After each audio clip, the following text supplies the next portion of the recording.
it's important.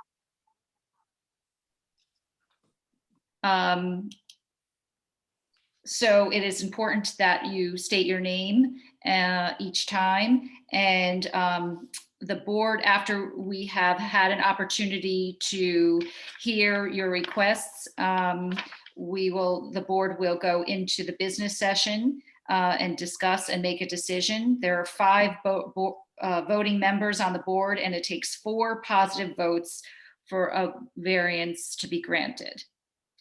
Are there any questions at this point? No? Okay. I will read. So it's 228 Ponus Ridge. Oh, Lynn, can you please take roll? Sure. Laura Edmonds. Present. John Mahoney. Present. Jessica Cardone. Present. Luke Toshjian. Present. Becky Walsh. Present. Richard Caratu. Present. Cynthia Dole. Present. Okay, everyone is here. Okay. Can I just ask, is Cynthia replaced, or is Ben being replaced by Cynthia? Just wanted to clarify that. You can seat her, but no one officially, the Board of Selectmen have not appointed anyone. Okay, all right.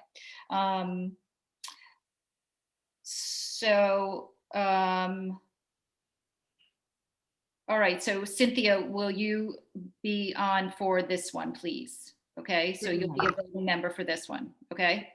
Yes. So 228 Ponus Ridge Road, zoning variance upon application of Lanny Lerner, L.R. Lerner Architect, authorized agents for Gregory and Marina Schwartz, owner, for a variance of section 3.5.d.1 to allow for an increase in building coverage for the property in a 2-acre zone, map 25, block 2, lot 19. Is the representative, you may begin your presentation. You're muted.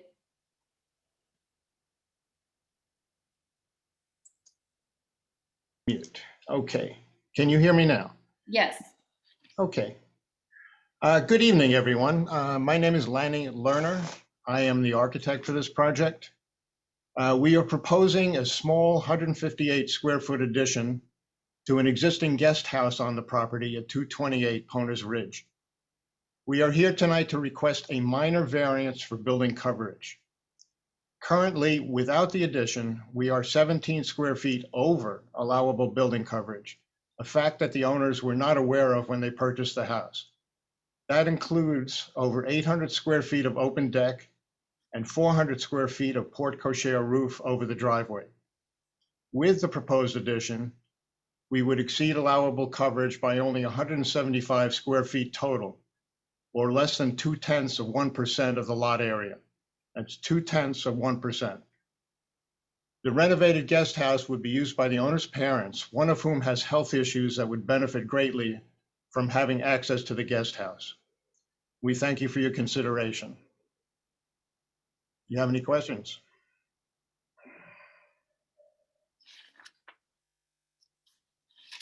This is Becky Walsh. I have a couple questions.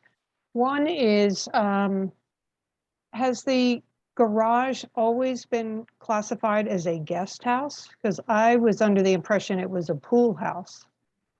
It currently has a kitchen and a bathroom. That I can tell you that. I don't know what the history is, frankly.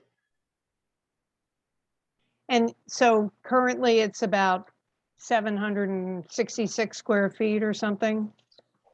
So yes, that's right. Currently 766. So you'd be adding another 158 to bring it to 924? That's correct, yeah. Okay. Lynn, I'm just kind of confused because, you know, I've seen this property over the years. I think you have too, Laura, in our capacity as realtors, and it was never really a guest house before. So would they need a special permit for a guest house, or is it because it's under 1,000 square feet that you don't need that? They need a variance. They need a special permit as well, I believe. But they also need, they need a variance. So they want to see if they can It's their- get the variance first before they go for the Oh, special yeah. permit? Yeah, they're over building coverage right now, so they just need a straight variance right now for building coverage. That's Okay. all is the building coverage variance. So there's a rather large porte cochere, which is, I think it's 400 and something square feet. Yeah, Was there 444. any consideration to taking that down to give you the allowable coverage? There has been no consideration to date of doing that.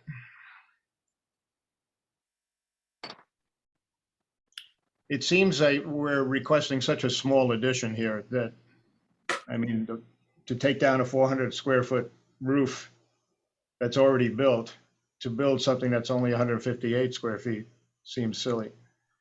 This is John Mahoney. What is your hardship? We already are over on our coverage, and we're trying to do something that will make this guest house into something that's really usable. Right now, it's hard to use the way it is. We just want to renovate it and make it into something better. Well, I understand that, but I guess what is the hardship that runs with the land here? What is unique to this piece of land that would justify a variance? All I can tell you is it's a very small addition, and we're already over on coverage, and that's where we're coming to you for some relief on this. Lanny, Luke Tashin here. Unfortunately, in our jurisdiction is pretty circumscribed. Like Connecticut law is like pretty clear. There's no, de minimis or small exception that allows us to grant a variance. There has to be basically either an undue hardship or an exceptional difficulty that runs with the land, or a taking. A taking is very rare. So usually it's a hardship that runs with the land that has to be unique to that property. Like if there's ledge and you can't build anywhere else on it, or if it's a swamp or something. And unfortunately, we also aren't allowed to consider a personal hardship. So while we may want to make a house easier, more accessible for, say, an elderly parent, that again is a personal hardship that we can't consider. We need a hardship that is essentially would deprive you of reasonable use of this property. So we'd also have to reach the conclusion that, I guess, that having not having a guest house would deprive you of reasonable use, which again seems like a hard thing for us to reach, because it sounds to me like, at least until recently, there wasn't a guest house on this property, and a lot of houses don't have guest houses. So I don't know How where would I, it's going. Luke, excuse me, how would I determine what the history is of that particular building, that accessory building? I don't know. I guess the first question that I had for Lynn was, so in the process, they're asking for coverage variance for us. And then the next step, if we granted it, would be to apply for a special permit to have a guest house? Or how do they convert, if they weren't coming to us for a variance as to coverage, how does the pool house get converted to a guest house? Do a special permit process from P&Z? Yeah, it would be a detached accessory dwelling unit, and that's when it's a detached accessory dwelling unit, it's a special permit at the Planning and Zoning Commission. Okay, so that would be the step if the coverage wasn't exceeded.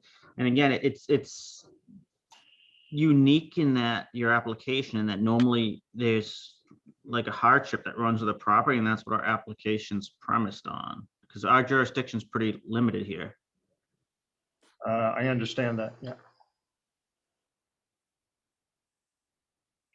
Okay. Lynn, there was a comment in your memo that, I'm sorry, this is John Mahoney again. There was a comment in your memo regarding the gas easement, and that something about 40 feet. I can see that there's a 30-foot easement, and we're just right up against, the proposed addition is right up against it, but it doesn't appear to be over it.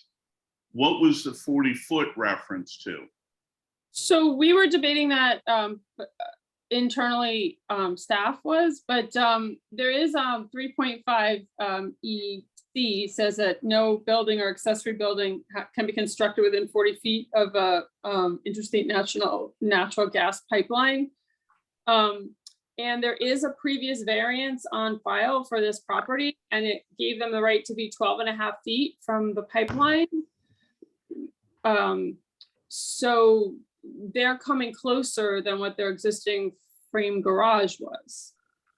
So with the- then if following that, sounds like there are two variances needed then. Coverage and Second Uh, variance a variance to the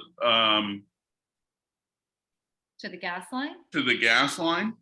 To Yeah, to the distance, yeah, I mean, that's what the regs stipulate.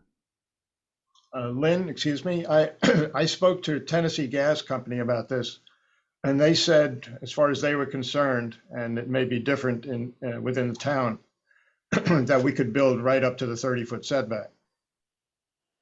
Well, you have- that's correct in that if you build on the easement, then that would be an encroachment on their easement, you know, if they had to like service the pipe or mow the easement or whatever they just had to do on it.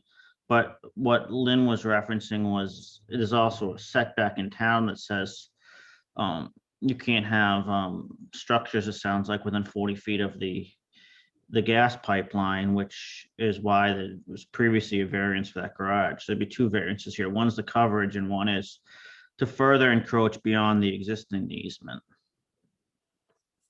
I mean, So- existing variance. So to be clear, with this variance, they're trying to also get closer to the pipeline? Is that correct? Just to be, About 4 feet closer, yes. So it literally would be adjacent, right up to this, right up to the edge of the gas line easement. Yeah, that's correct.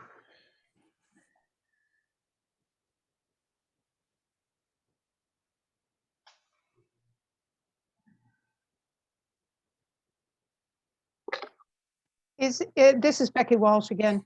Is the current structure not large enough the way it is to have, some kind of guest quarters? Or you just want to make it bigger, have a bigger living area?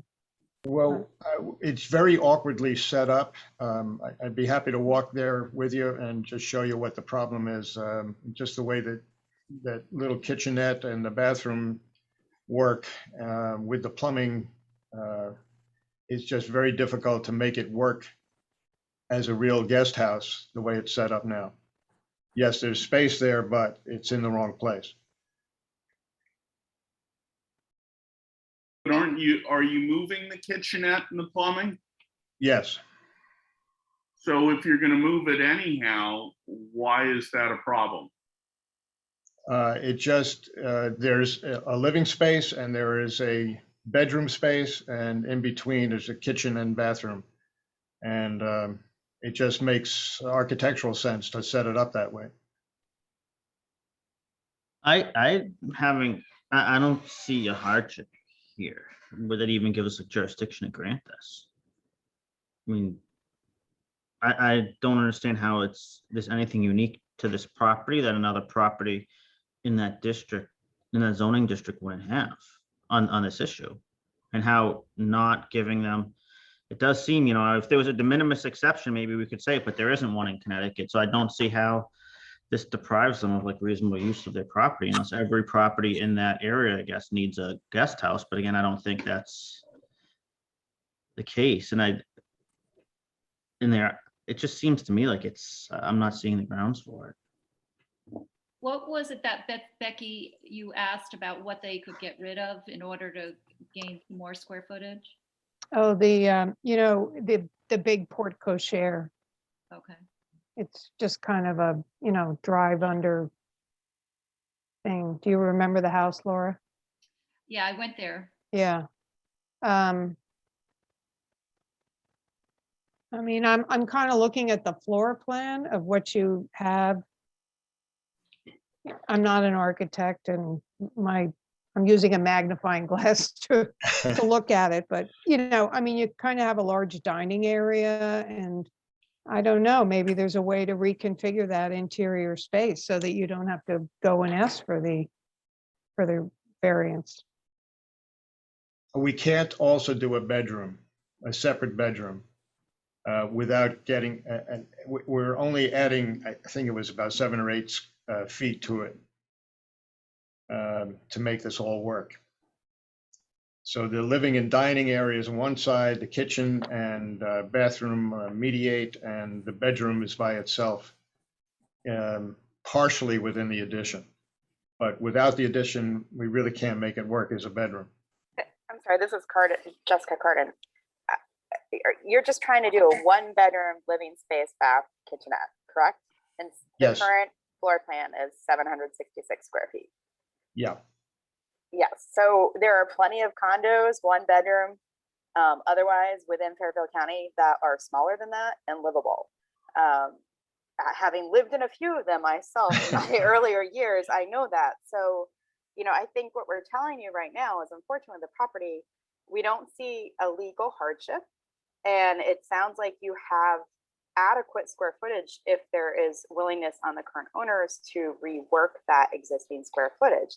The only other alternative I could see is, as has already been addressed, you perhaps look at some of the open air structures that might count towards your coverage to see if there's an option. But in that situation, you might still, if you're looking at the current plan you've drawn up as the architect, have an issue with the easement with respect to getting close to the utility line. So there's still some open circumstances. I think that's why the board has been very not so subtly advising that it might be good to look at the existing structure and see if it can be worked to the needs that are desired by the current owners.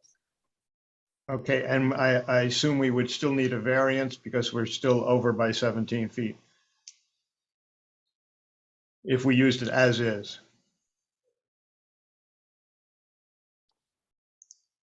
This is Becky Walsh. Lynn, I don't think he'd, because it was already granted to have over 17, I don't think they'd have to go back and ask for another one, would they? They would need the variance for the Tennessee pipeline, but Lynn? I'm sorry.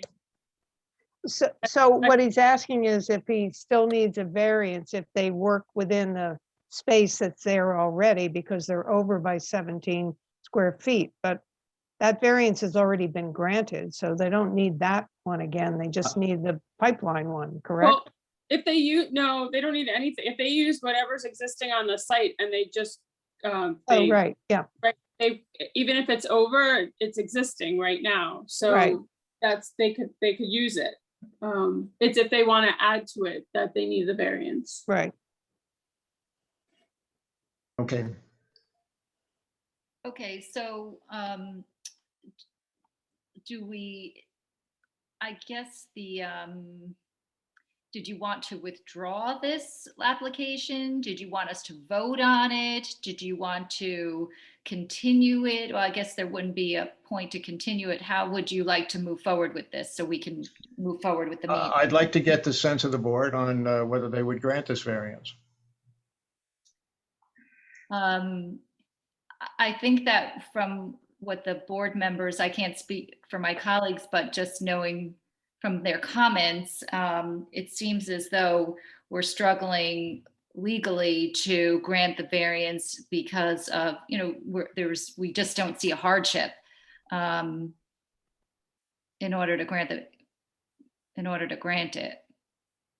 I hear what you're saying. About that, board members? I think that's correct. And if two people vote against it, it's denied. It's not like a majority, so. Okay, sounds like it would be two people, one person for sure voting against it. Yeah, I would have a hard time as well. Okay. Then I will go back to my client and we will discuss trying to make it work the way it is. Okay, so do they withdraw it, Lynn, or how do we handle that?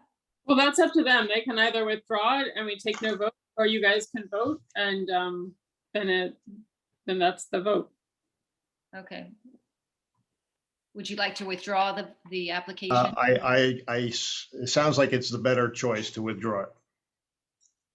Okay.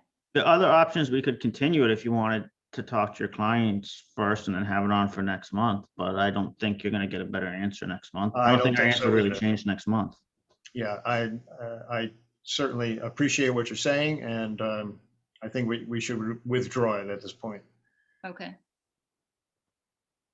Okay, is Thank that, you. that's it, Lynn? Yeah, well, if, Mr. Lerner, if you could just follow up with an email either tonight or tomorrow to formally withdraw it, that would be helpful. Will do, Lynn. Thank you. Okay. Okay, thank you, Mr. Lerner. You're welcome. Okay, we're going to move on to 58 Betsy Lane. Are those applicants present? I'm here tonight, Okay, everyone. Michael Boonder, architect for 58 Betsy's Lane. okay. Did you have any questions as to how the meeting will work? Only if it doesn't get approved. Okay, okay, we'll get, so we'll start at 58 Betsy's Lane, zoning variance upon application for Keith and Rosalie Armstrong, owners, for a variance of sections 3.5.f.3 to allow construction of a master bedroom suite over existing family room and sunroom wings, require a variance for 3 stories where 2.5 stories is permitted in the 2-acre zone, map 43, block 223, lot 36. Rich, you'll be seated for this one. Okay, Okay. okay. I'm sorry, tell me your name again. Who's the representative? Michael Boonder. Michael? Was it? Yep. Okay, all right, you may begin. Yes, we designed this addition alteration to 58 Betsy's. We were putting up a master bedroom over the existing family room, which I don't know if you have the drawings in front of you. You can see that it is in what we think is in keeping with the character of the existing house and what you see from the street side. The addition is not any higher than the existing main house. Because of the way that the grade goes down to the right side where the existing garage was in the family room, this is technically considered to be a 3-story addition, even though it also is within the allowable height of, of 28 feet and change, where 30.5 feet is allowed, and the total building height as well. So we were under the impression that this worked well with the neighborhood. We don't have any negative comments from the adjoining property owners regarding this. This is a plus or minus 1 acre property in a 2-acre zone.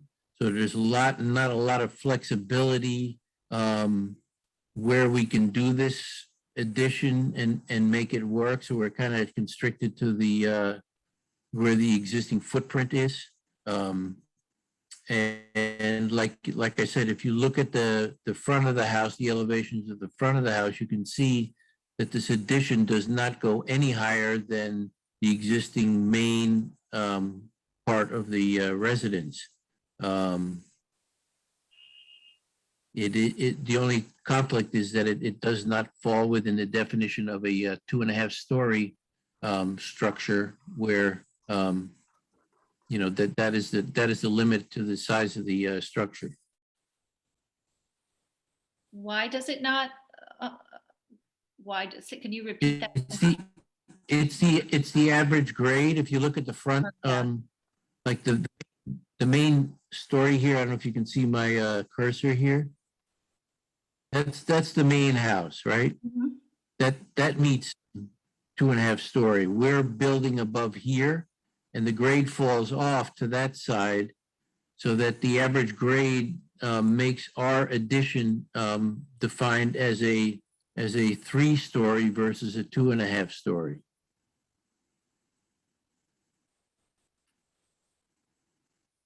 But if you look at the front of the house, the front elevation of the house, if you go back a page,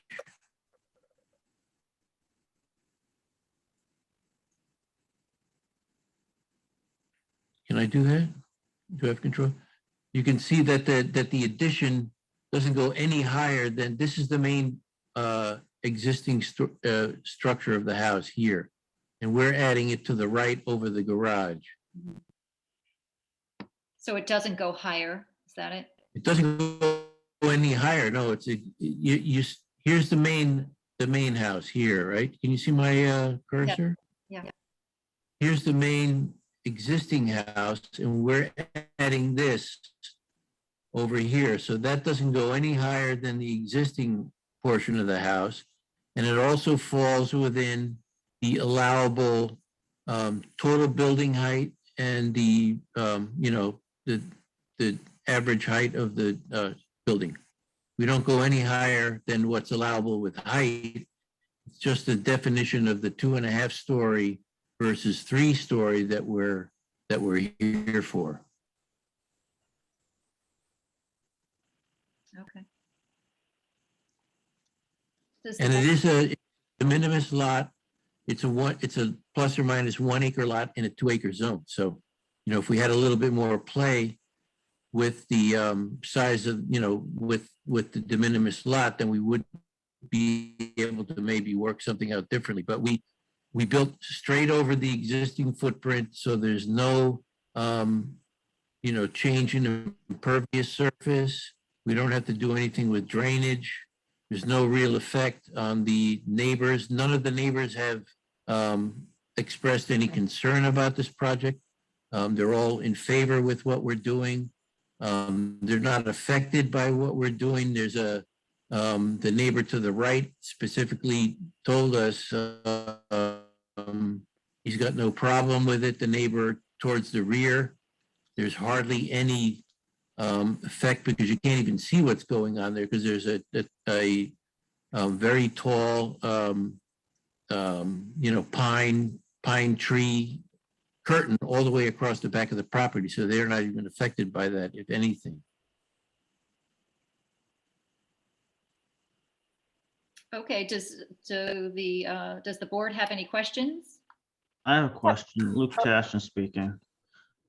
So my understanding is that normally a story is measured from the front yard of the property, unless it's a Correct. distinct wing. So if this is measured from the front yard of the property, why is this a story? Because from the front, it's not more than 2.5 feet above grade. Well, that was our understanding. That's how we planned it. And we don't, see that there's any issue with the story height. But then again, I said this is, if it's a technical difficulty with the story height, we still don't meet, or we don't exceed the Height? Your phone's cutting out, building height. I'm sorry. Boner. Be better? Yeah, that's better. Maybe you're too Yeah. close.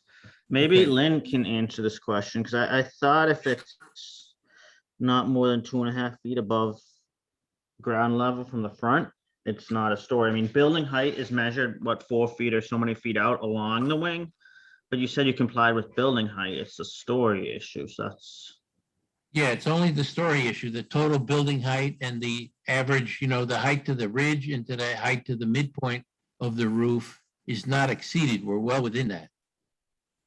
Lynn, could you clarify that for me? Maybe I'm For- confused here. Wait, what do you, repeat what you're asking? Because you're cutting out on me. I'm sorry, I'm I'm having technical difficulties tonight. Yeah. My Not question. you, it's me. My question is, I thought a story was generally measured from the front of from the front yard height. Right. And if this is not more than 2.5 feet above the front yard height, then why aren't we measuring this as a 2-story addition? Why is it a 3-story? I understand you'd measure from the further height of the building around the outside of it, from all the sides, so many feet out. But there's not a height issue, it's just a story issue. Right, there's a story issue, and if you go to the definition of a full story, it's it's a story. He's got 3 stories on one side of the building. Right, but otherwise we're okay with story height. And again, if you look at what you see from the street on the front side, we're not going any higher than what's existing.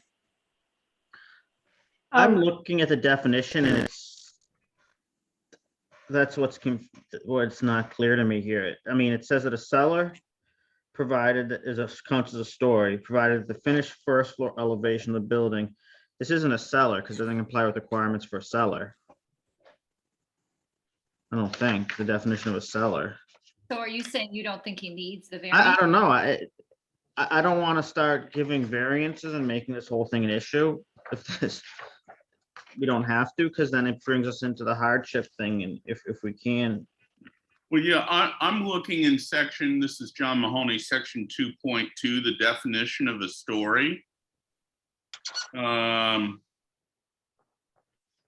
of a building wing or other structure between any floor and the floor above, or in its absence, the ceiling or roof above, except that if a floor above a cellar, slab, or crawl space is elevated at the front wall of the building 2.5 feet or more above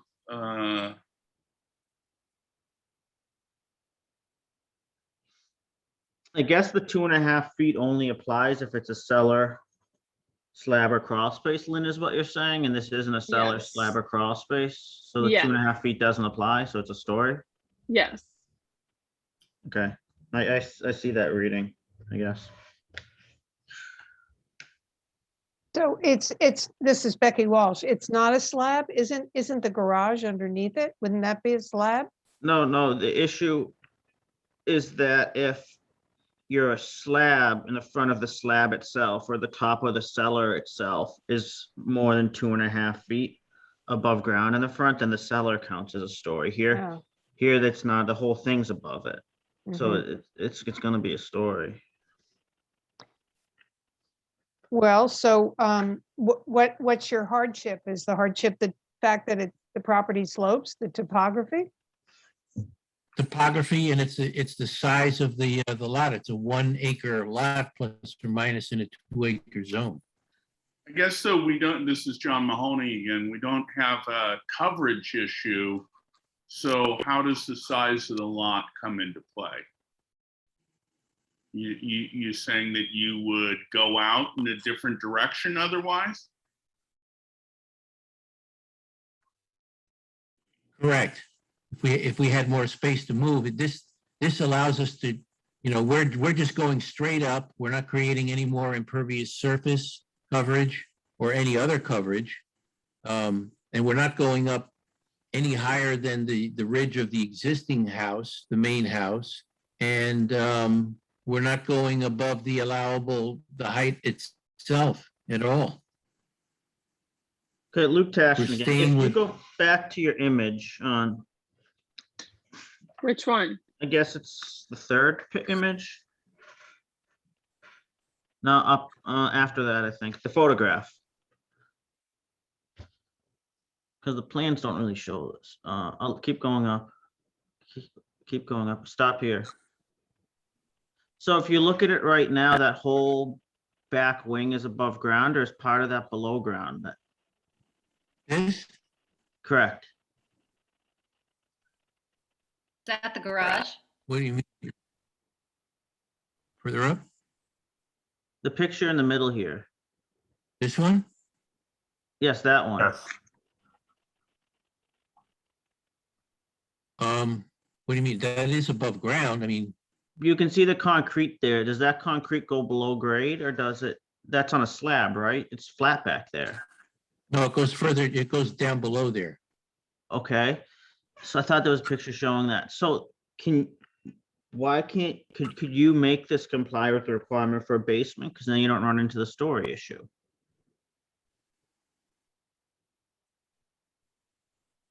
I'm not sure I understand the question. Well, a basement doesn't count as a store. It's based on the front yard, right? No, a basement is based on the percentage of the area around it that's above grade. And if part of it is under grade already, then you run in, then it could, you can consider it a basement, and then a basement, it wouldn't count as a story because more than 2.5 feet above it isn't above ground in the front. So the question is could this comply with the requirements for a basement is what a basement is more than 50%. More than half of its total height isn't below grade. That's on page 10 of my copy of the zoning. Yeah. Section 2.2, there's an image. So if that was a basement, that he wouldn't need the variance? That, Lynn, isn't that how it reads? Yeah, it's, if he has a basement there, then yes. Yeah, if that's a basement, then it's not gonna be above the 2.5. So maybe he already complies. I don't know. They don't have the heights to tell us the answer to that, I guess. But he might already, because more than half of it might be below grade. Well, and would the basement be measured for the full house and not just this portion of it? I don't know. I think we maybe. I think we'd maybe just look at this portion of it. I don't know the answer to that. I think. Actually, you might be able to look at the whole house if you do that calculation on it. I think that actually helps, Luke. Yeah, then that would help him even more. Exactly. So what are you saying? Calculate the whole area of the lower portion of the square footage, and if that's less than 50%, 50% below grade, the average grade, then that doesn't count as a. You'd have to look at that definition in section 2.2 in the image. But I feel like we would need that information first. And I think, because it seems to me like you might be a basement, or you might be able to comply with the requirements for a basement. That's just my 2 cents. So should he continue it? So we can go do those calculations? That's their call. I don't know if he's already done it or not, or if he has the heights to do it. Might be easy for them, Hey. even if they had to put a little bit of fill around one of the sides, that might be a lot easier than trying to get a variance through. Well, I have to Pardon me, check that, this is- but we can't. Hello? Go ahead. Hi, this is the homeowner speaking. Hello? First, thanks to everybody for listening to this. I think if I'm hearing everyone correctly in terms of if you look at the horizon of the house across from left to right, there's essentially only 2 windows as what we would call a basement. One of them is approximately a foot above the grade. Literally, probably 65% of the house is completely underground on the front portion facing the road. So the only window that is above grade that you see any light through is the 2 garage windows. So essentially, if the garage is 18 or 20 foot deep going into the basement, that's all that's above grade. Everything else, there's no other windows in the rest of the house. Everything else is below ground level. Could you just state your name the for the base. record, please? Yeah, my apologies. It's Keith Armstrong. Owner.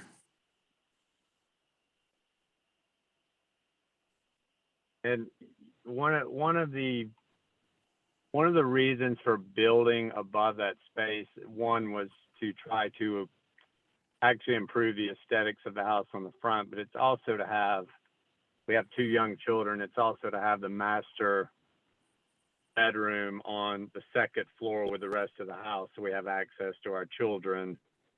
Essentially, you'd walk through one of the extra bedrooms and you would go right into the master bedroom. We're not at the position where we want a master bedroom actually on the bottom floor and our children on the top floor. That's one reason we would be building over the family room and trying to carry it back. I think as a starting point, we need to know, Luke Tashin speaking, if a seller if this is a cellar or a basement, because if it's a cellar, because more than half of it is below the average grade around your house, then it's not a story, so we wouldn't be granting a variance. If you want to go the variance route, well, we're always sympathetic, and a lot of people have really sympathetic reasons. We can't consider those in our decision because our jurisdiction is circumscribed, as I said with the last applicant. But just looking at this, and I just pulled in your driveway, I didn't look at it too carefully, but I don't know if you have 3 stories here. Yeah, You one need- of the reasons we actually applied was just out of compliance. We received some information that we thought we were compliant, and then we received secondary information that said, well, you should have P&Z look at it just to be safe before you go down this road with the building department, all of that. So that's actually why we applied to start. So If you Lynn, had, these what- plans don't show average grade on it. I don't know if anyone's done the calculation to determine if you need this. Yes. A lot of times. the Moody and plans show O'Brien them. did a great plan. Oh yeah, I see this out there. Yeah, I see it on the little plan now. So is more than half of it above grade? On the front of the house, no. Back of the house, where you, to the right side, if you're standing on the street, yes, the right side in the back would be, but not on the front of the house, no. And that's because that area of the lot slopes. Yeah, it slopes tremendously from, if you're facing the house, it slopes from left to right pretty drastically, and then that's where they originally built the garage. Well, to me, that's a hardship. I mean, Right. if you're, you know, if I think we need to determine whether they need to move forward with the variance. If not, then, I mean, I am inclined to say that that would be a reasonable hardship. I'm not inclined to grant a variance if we have no idea if it's required. Of course, but so should they, Lynn, should they go back and recalculate, or how can we move forward with this? They could continue it and go back and supply that information. Would you be able to tell them exactly what they need to do? Yeah, yep, we could tell them. They need to make it, to calculate whether they need to make a determination essentially if they have a basement or they have a cellar. If they have a basement, then 50% or more of the total height is above the average grade. And if they have a cellar, then it's less than 50% of the total height is above the average grade. So And would you be able to guide them through that process? yes, we can talk them through it. Okay. So would you like to continue this? Is it Michael? Yes. How Well- would you like to proceed with that? Is there any inclination on anybody else how they would view this application? Well, It this says is, on the plan, it says this is a basement full story since 96.2 feet is above 92.8 feet. 92.8 feet is the average grade.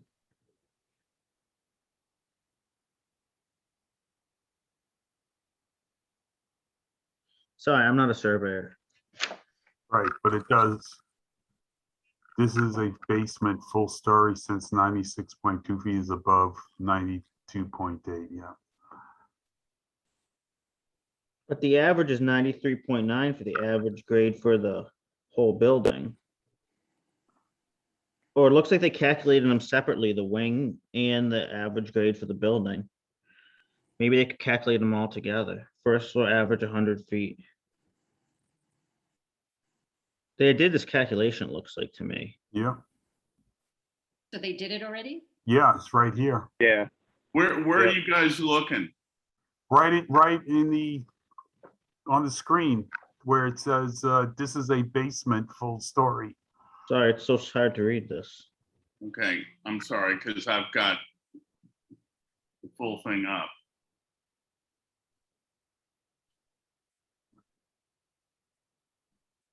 So have we determined whether they need it or not, or?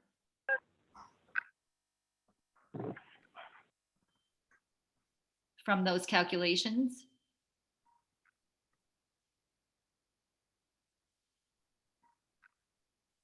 It's hard to see. I mean, who prepared this is making the statement that this is a basement.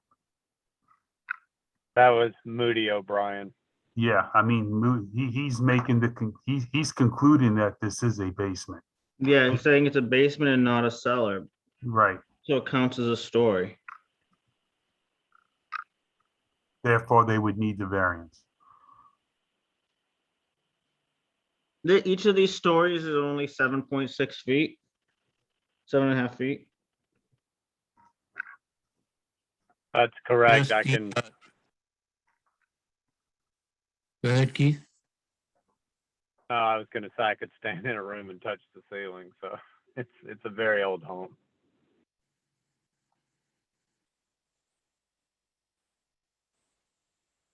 Okay, so we've determined that they do need the variance, is that correct? Based on the survey. Okay, Based on the survey. on the survey. So then the question is, what's your hardship that would deny your reasonable use of your property? So how is putting this additional thing above it your hardship? Can't be personal, has to be something unique to the property. Well, Luke, I think part of it is the grade, right? And that there's pretty steep grade on property, so that will limit where they could extend from the current structure. But also I saw on the original plan that it looked like there's quite a few areas that are marked for septic. So I think that would probably block some other avenues to Right. build. It's the size of the lot itself. It's half the required lot size in that zone. Yeah, but I think I agree with the representative on the call who said the hardship is actually the slope of the property. I mean, it's, once you get to the corner of the family room, the property actually drops drastically. So that's the reason. I mean, if it weren't dropping like that, I think we would be within compliance.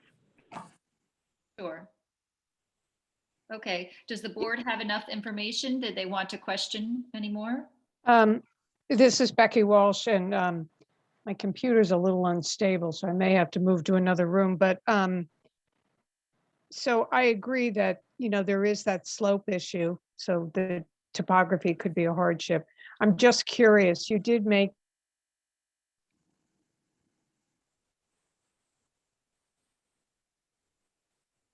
Becky, Beck, we lost you. additional effects.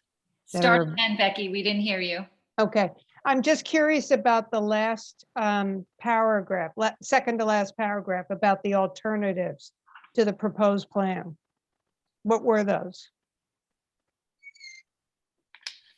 Well, those would have been, taking up more of the impervious square footage of the property and the impacts on the septic system, having to create a new drainage system. This we're just building above the existing footprint. Okay, There's no more impact on the property itself. Yeah, and they're not exceeding the height. Right.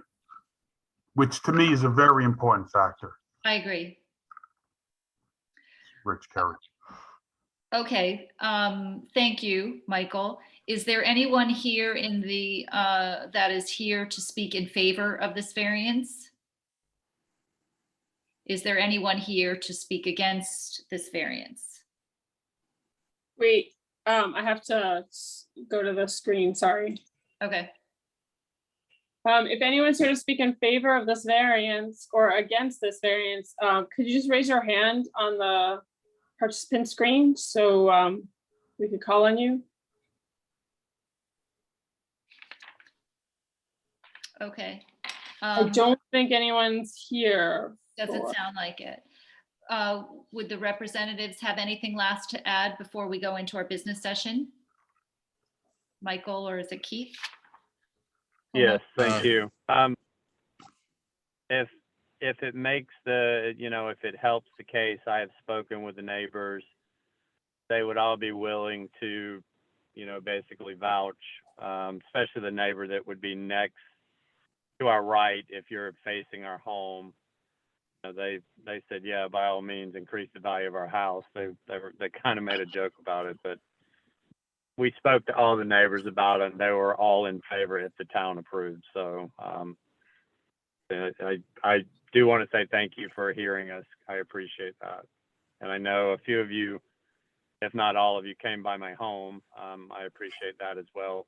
So just want to say thank you. Well, you're welcome. Okay, we're going to go into our business session. So there won't be any more additional information. All right. Thank you. Okay. Laura, is Cynthia still seated? No, it's Rich for this one. Okay. Discussion from the board? I could make a motion on this if there's no discussion. Okay, go ahead, Luke. Move to allow the variance, according to plans and materials submitted on the grounds of being an exceptional difficulty or unusual hardship that's unique to this parcel of property. That being the topography of the lot and the slope towards the back, which creates this story issue. Anyone second that? Garden, second. Okay. We'll vote. Jessica, Cardin in favor. John, Mahoney in favor. Luke, Ashton in favor. Rich, Harry, 2 in favor. Edmonds in favor. Your variance is granted. Thank you very much, everyone. You're welcome. Have a great night. Thank you. Thanks for your Well. help. Yep. Okay, we're going to go on to our next application. And that is 27 Park Place. Are those representatives available? Okay. Any question about how it works? No, okay. 27 Park Place zoning variance upon application of Jacqueline Kaufman, Carmody, Torres, Sandek, and Hennessy LLP, authorized agent for Rebecca Harris and Eric Schmeltz, owner, for a variance of sections 3.6D.4 and 6.9.B.1 to allow the driveway clearance width on the property to be 11 feet in lieu of the 14 feet required for property in the B resident zone, map K, block 137, lot H56. Becky, you're going to be seated for this one? Okay. Okay. Good evening. Thank you, Madam Chair. My name is Jackie Kaufman. Thank you for that introduction. I'm an attorney with Carmody, Torrance, Sandak, and Hennessy, here tonight on behalf of Eric Schmeltz and Rebecca Harris, who are both here with us tonight and can answer any additional questions that you may have. Before I begin, Lynn, may I please have control so I can demonstrate the PowerPoint, please? Oh, I got it up. Okay, great. Am I able to control that, or? I've got it. Okay, so I'm going to flip back and forth. When we had originally talked, we were originally planning to present to you at your August hearing, and you very graciously allowed me to speak first, open the hearing, and immediately continue it to tonight. And we did that because we wanted to spend some time reaching out to our neighbor who had put in a letter of objection. And regretfully, that conversation never transpired. I know that the Harris Schmeltz family attempted to do so, and for whatever reason, they never received a return or a reply to their invitation to speak. But so I have a little bit of a different approach to the slides that I would have when I originally put this forth, but we're going to go through all of them. So if we can advance the slide 2, please, I appreciate that. So we're at 27. So just tell me which slide you want, when you want it, and I'll pop it up. I'll on the do that. That's, yeah, I have it in front of me right here, so we can easily go back and forth. So here we have 27 Park Place, which is located in the B residence zone. It's 8,255 square feet. That's 0.18 acres. And it's improved with a 1.5 story cape. You can see that here, single family. The house itself is 1,089 square feet. And it's been lovingly restored, and the family loves living here. It includes some stone retaining walls, beautiful landscaping in and around the back, a deck and a shed. If you've had the opportunity to go by the street, it's a lovely special street, and has an interesting development history, which we'll talk about in a moment. And we're here tonight to talk about something that's very present in this picture, which is replacing the existing driveway, which takes up more than half of the front yard, with a wood lawn, and moving the driveway down the southerly side of the property, which is to the left of the image that you're looking at in the area of that tree. Thank you, Lynn. But the variance request before you is actually very, very narrow, and it's very, I don't want to say it's unusual, but I'm not sure that you see this type of variance tree. You typically see massing variances and setback variances to add improvements. And this is a very procedural variance. And that is specifically for a section that speaks to driveway clearance width. And the driveway clearance width, which is in section 69B1, requires a 14-foot clearance width. And that is not the same as the width of the paved area. And it all has to do with providing adequate room for emergency vehicles to turn in and around driveways. And that section of the regulations, we'll talk about this in a moment, was added in our more recent history, and was not ever intended to apply to small, narrow, and in this case, undersized lots. And we have provided to you through Lynn some commentary from the fire marshal, who confirms that there is no health and safety issue with providing a driveway width variance. And to achieve this, we'll talk a little bit about the plans that that this family has for their site in a moment too. There are several steps, and the ZBA is the first step that will be required in many steps to achieve this plan. The first is to obtain a driveway width variance. And again, that has nothing to do with anything that actually goes on the ground. And it really is just it's the width. It's an area of space, but again, it does not have any impact to the health and safety of both this lot and the community, surrounding community. The next step would be to go to the Planning and Zoning Commission for a special permit to allow this driveway. And there will be several steps that will be required before that can even be submitted. And it will be at that step that it is fully engineered, designed with sediment, erosion, and drainage control measures. And those will have to be fully vetted by engineering in order to be successful at planning and zoning for that special permit. And even after that special permit, and I will tell you, if we cannot proceed for that special permit until we're finished here with the ZBA on the width variance. Really the bulk of the work that is, and concerns raised by our neighbor, and many different issues we've already discussed with zoning staff, with engineering staff, DPW staff, conservation staff. The Harrisons and Schmelz have taken this very, very seriously from the beginning. We've been reviewing this together with the town since March, and they were surprised to receive that letter from their neighbors, having thought that they had their support as well, having had previous discussions with them. But certainly all of those items will be and have to be addressed at the P&Z level. And then after that, a driveway permit has to be obtained from the town, and that requires also multiple levels of review. So this is not a start and stop with just you. You are one part of a three-part process, and then certainly part of the plans are to potentially include a small garage structure in the back at the end of this driveway.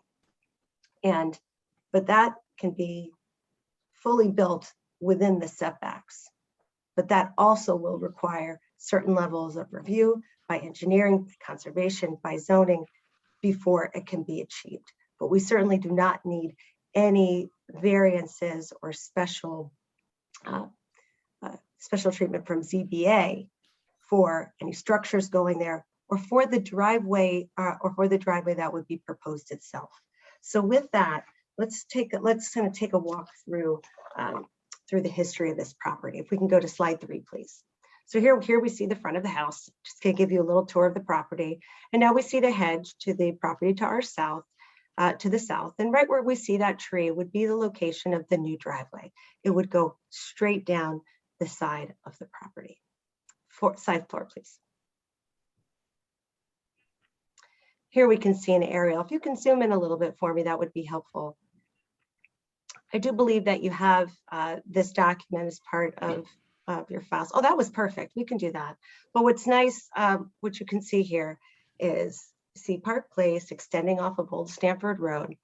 And they're all different size lots. We see that there are several up here in the front that are long and thin, number 19, 23, 27, 31, 35, and then they start to change. And that's because over time, several lots merged or were purchased. And since so many of these lots are undersized in terms of the width, that became, I think, a necessity as people started to own multiple lots through probably the law of merger would be my guess.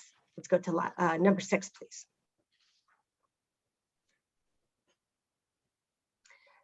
These are the existing site conditions. Certainly you can see them better up close in the documents that you have. We have this existing frame dwelling, which was built in the late 1940s, and it respects setbacks on all sides and largely consists in the way that it did when it was built. There was an addition of a wood deck in the back and in the front. And what we've learned from some of staff's due diligence is that where the bay window exists on the northerly side of the property, adjacent to the paving area, that used to be actually a very small garage. It was an undersized garage. Not sure when, but at some point, well prior to this homeowners taking control of the property, that bay was converted to living space. Let's continue down, please, to number 7. We're going to come back to these. These are the review of the requested variances so they could be seen, but we're going to skip ahead, please, to number 9. What you see here, especially if we can zoom in, is the width of the proposed driveway. The driveway paving and the emergency width, the 14-foot width that is required by the town, are not the same thing. So typically you would see a driveway, a single lane size driveway, 10 feet being an average to code driveway here. It's proposed to be gravel, not paved. And but the 14-foot clearance means that you wouldn't have any other structures or walls that one would put up that would prevent an emergency vehicle from doing a turn. And again, as I mentioned, when we go back to what the standard is, it's not necessarily intended as the fire marshal identified on lots of this size and nature. It's intended for larger lots or lots where the homes are built way far back off of access ways, or and potentially you have flag lots and other complicated layouts. And this is critical too, because as we look down where this proposal is, we see, I'm doing this with my fingers, if you can see me, as if I were together with you in front of you.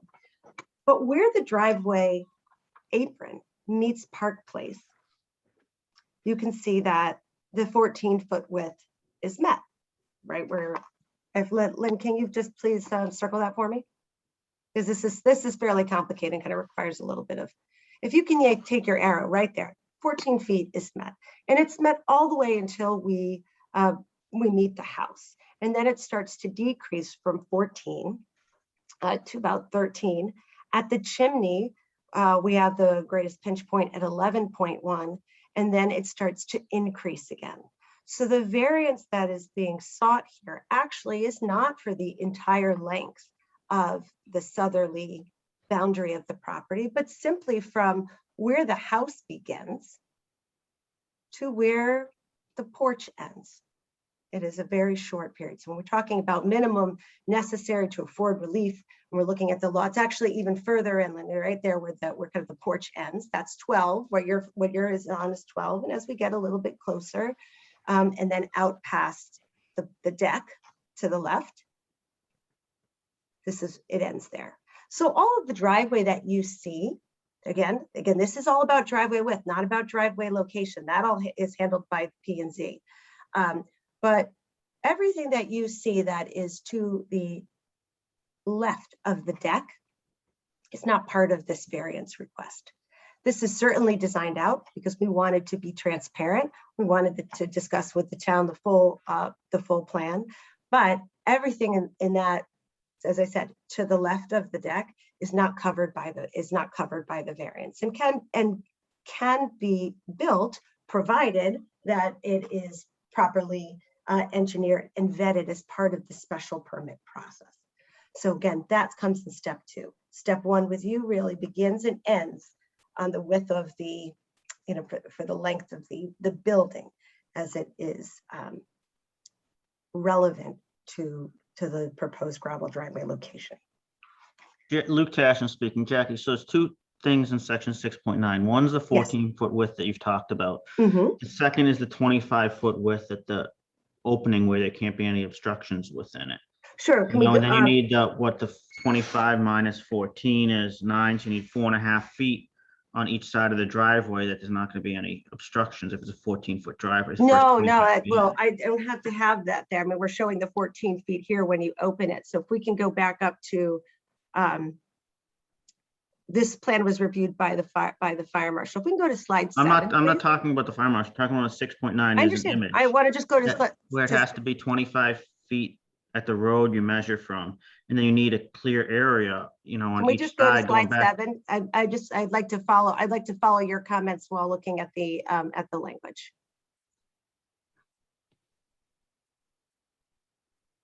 Okay, so we're at 6.9B1. So I'm sorry, can you, I don't understand your question, sir. I'm saying you're looking at the 14-foot portion of that provision, but you're not talking about the 25-foot portion. Do you have a copy of the zoning? Have you looked at the zoning? I'm gonna pull them up. Yeah, I'm just regulations? trying to get, hold on one second. Let me pull those back up.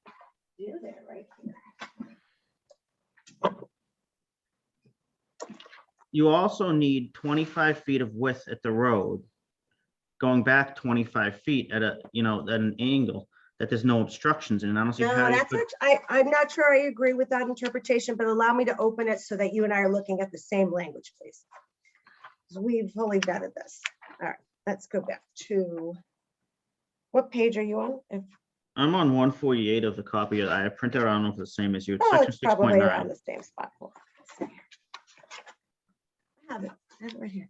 I have it. Right at the end of that section, where there's the image for the driveway obstructions, What was that? where there's the image of the driveway obstructions.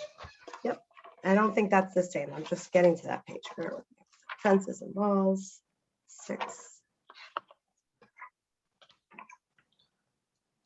6, 9. Okay, Page We're looking 136, at- Luke.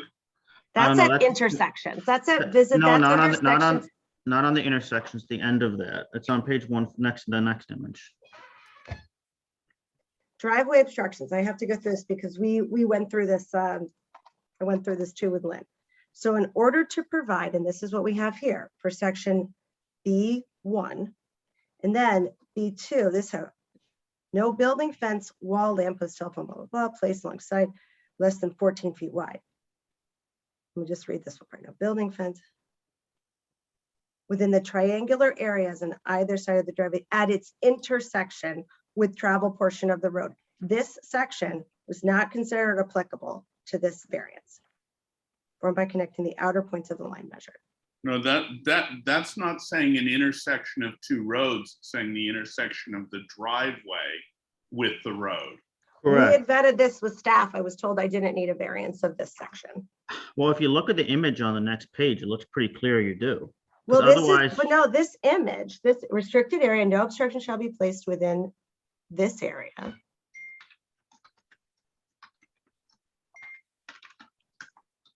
Lynn, can you throw that image up on the screen so we know we're all looking at the same thing? No.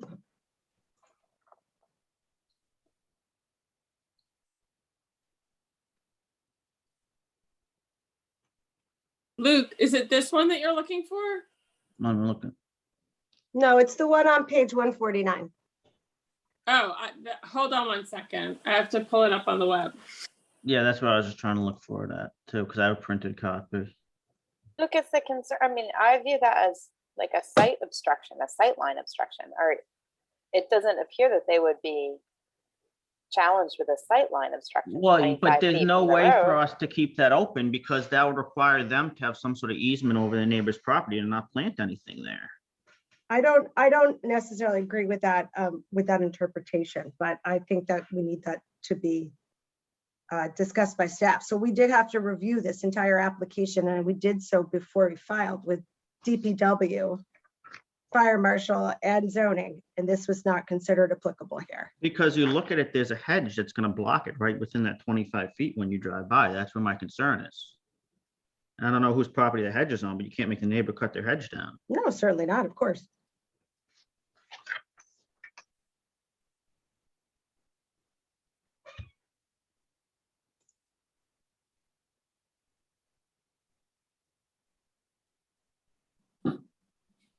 Lynn, I can't find it on the website. I have it. I'm just having a little bit of a technical glitch right now, so I'm having a hard time with my connection. So give me 1 second to try and pull it up for you. Okay. Zoning regulations. Okay, I got it.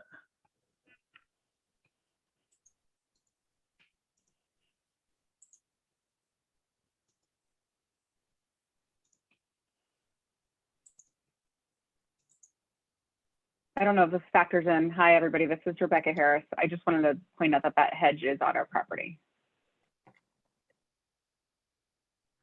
There is also, and this may be where this came from, and then after we get to number 3, if all buildings on the parcel are within 50 feet from the traveled portion of the road and can be easily accessed from the road, the commissioner or zoning inspector may exempt the parcel from the requirements of this subsection. That may be why it was determined.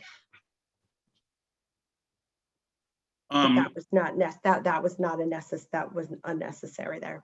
Well, Because all buildings on this parcel as of right now are within this section. Well, then all of the subsection would not apply then, including the 14-foot width. Actually, that 14-foot width was determined that was not waivable. Well, then this part's not waivable then because they're all the same. That's because the subsection. 14-foot width had to do with access. So we needed to get the document from the fire marshal, which had also been proposed. Lynn, would you comment on this, please? Because this was part of our discussion. So I think that the board may benefit from your interpretation here. Why don't you go through and then I'll respond to questions. I think Luke was asking this question now. Well, yeah, If you my want me to question was, continue, why are I'm we happy to talking continue. about the 14 and ignoring the 25?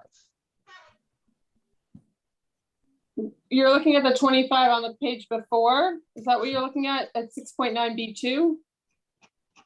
I think right where you are, you see the 25-foot width there in the street. Oh, I see what you're like. So if you put it right on the access line, I mean, on the property line, what I'm saying is how could you ever be sure you're gonna comply with that? Because the neighbor could go and plant a bush there, or, you know, or put his mail, he could put anything there. No one can tell a neighbor what not to put on his own property. And then Is that this blocks still- the ability to look out your driveway when you're turning out. Luke, is this still, says it seems to fall under still an overall arching heading of intersection applicability. That was also the way that it was supposed to be from an intersection. But- Oh, there's two different ones. One's the visibility intersections at the first section, A. B has nothing No, to but do the with the overall heading of 6.9 is for intersections. Yeah, That is intersections on absolutely driveways with correct, roads, but I'll not tell you where that intersections. comes in. Wait, can we go Okay, back? not But if you go intersections back with to my roads. PowerPoint, I can answer that question for you. These are a little confusing. So this is where it comes in, but let's go back. It's easy to see when we see this section. Can we go back to the PowerPoint, please, Lynn? Yeah, 1 second. Thank you.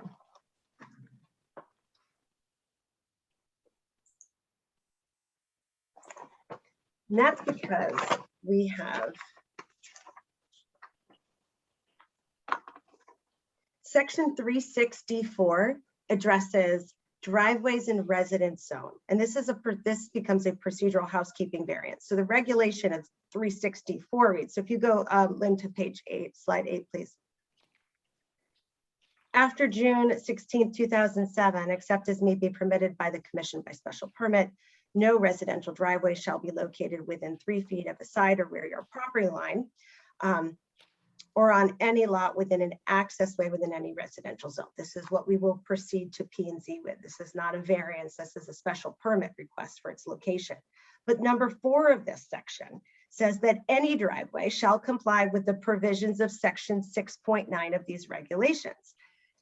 And that takes me back to driveway obstructions, even though driveway obstructions are placed firmly within the intersection section. So there is a little bit of a drafting, it's like a drafting error, a Scrivener's error, but it was ultimately determined by all of the departments that the only one that would variance that was needed here was 6.9B1 because of the 14-foot clearance was required, but that the 25 feet was not required. And the only reason we're even here in 6.9B1, because you do pick up a very good point that this is, it doesn't seem necessarily applicable, is because section 364 includes by cross-reference provisions of 6.9.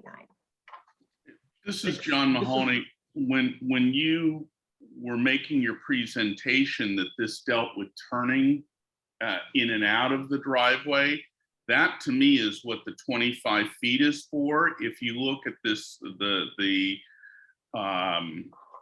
image that Lynn had up on the road, up on the screen, the 14 feet is past the turning area.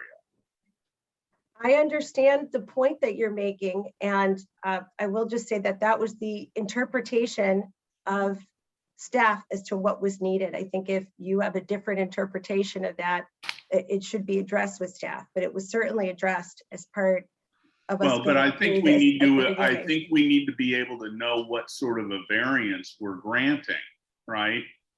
And so that's why it's relevant. I understand your discussion question, as and well it's as just that anything when in we the filed this back in the spring, that was the interpretation of the regulations by staff. It was certainly a part of our discussions. Lynn, Well, is that we what- have to is that apply your this conclusion as court- well, Lynn? Was that your conclusion? I mean, I think I don't know if we have sort of uncovered something that a second variance that is needed. I mean, what are your thoughts, Lynn? I mean, it sounds like she came to you and kind of is going off of what you originally said. So, I mean, have we uncovered something here? So repeat your question, because I can barely hear you. I'm sorry. Okay, I guess I'm asking if you can shed some light on it. I'm asking if you think that if we've uncovered something here that they're in need of a second variance, or if your interpretation is different than what some of the board members are, because it seems like the applicant has gone on what based on your recommendations? So we went back and forth many, many times before this actually came to the board. They've spoken to us for the better part of a year before this came to the board. And it was it was spliced between the commission for the Planning and Zoning Commission and the board, so it wasn't clear cut. And we came down that it was that it needed to be 14 feet wide. If staff was mistaking and the board thinks there's another read that we've missed, we can go back and address it.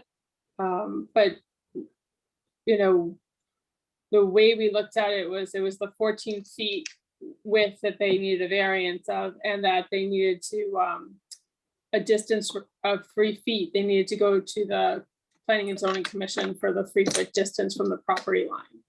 So Luke, the 25 feet did not come up, the 25 feet of. Yeah, I mean, it may have come up, but we went back and forth. We spliced this apart so many times. It might have been dropped early on, but what we hung on to was that it needed to be 14 feet wide. Lynn, this is Jessica Carden. I see language in here. I'm looking at the 2004 revision that's posted on the website that says if all buildings in the parcel are within 50 feet from the travel portion of the road can be easily accessed from the road, the commissioner or the zoning inspector may exempt the parcel from the requirements of this subsection. So was that what was being addressed with all of the back and forth? Because that would include both the 25 feet width requirement, the 3 feet, and also the 14 feet. So are you telling us that that's why it came to us only with the 14 feet variance request, because the commission or other body listed here had made a determination that it was 50 feet from the road and fully accessible for all buildings on the lot at this time? The fire marshal determined it was accessible for fire access and it was within 50 feet of the road. The staff did not make any determination. We would have sent that to the commission when the commission would see it after you guys. I don't think it's the ZBA, the town's job, you know, to read the zoning regulations to me. I mean, there's not a driveway I can't think of in town that doesn't have some sort of curve at the end of it, like a radius at the end. I think normally the standard minimum, at least when I was putting my driveway and I had to get a permit from the state, the minimum you could have was a 3-foot radius. I mean, here they have a driveway that literally goes straight to the end and then you couldn't take a right-hand turn out of it without driving over the neighbor's property. I mean, it just seems like it's it stands out here. Even without looking at the regulations, it stands out just because driveways normally have a radius at the end. Here there's no radius. It's straight right to the road, you know, and that defeats the 25-foot requirement.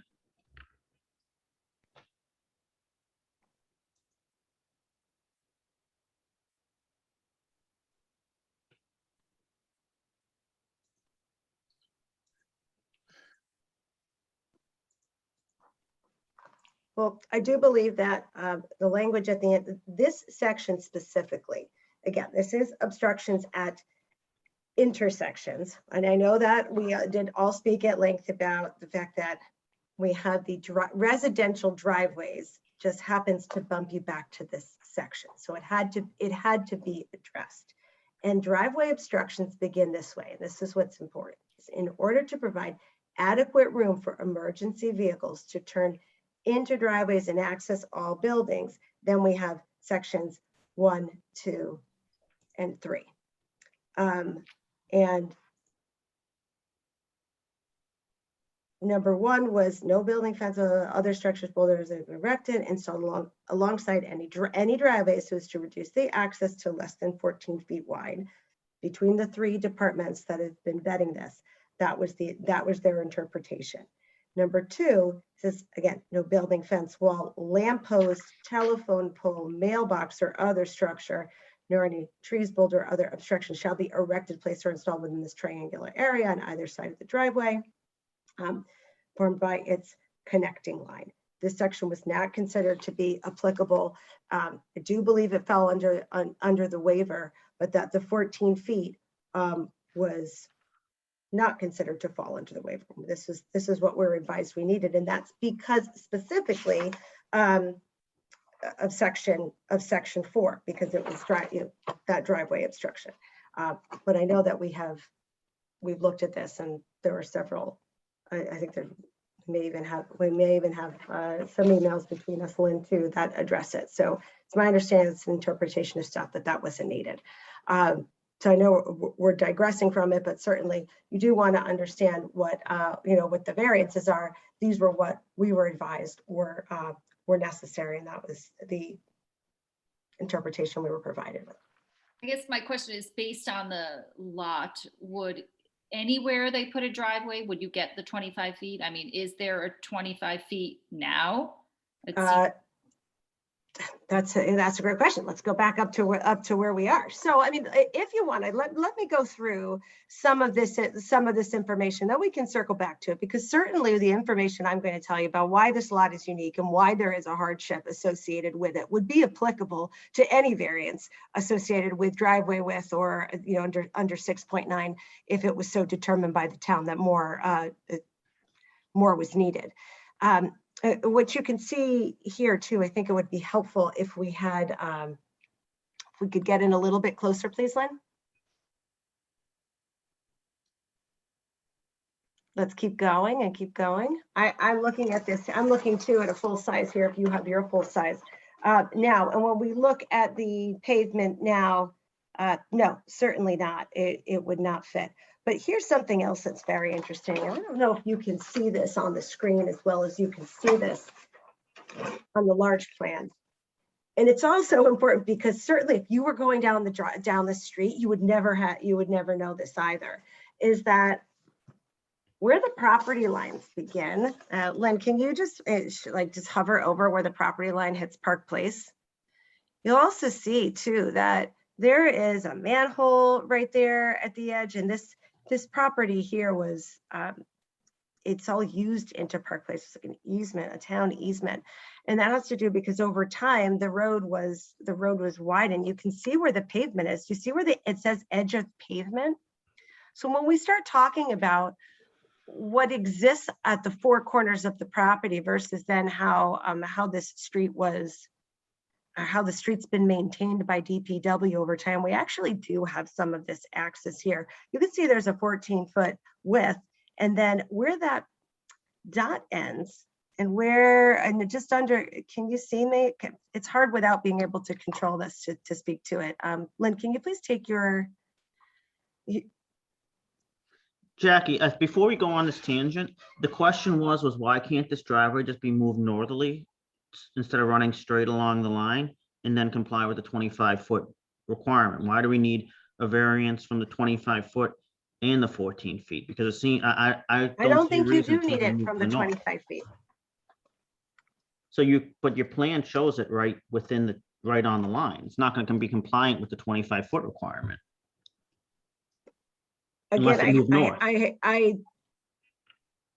I was advised that this could be waived, that if that was required, that it was waived. This was not a variance that I went through it because we spent quite a bit of time unpacking these regulations because of the way the sections interplay with one another.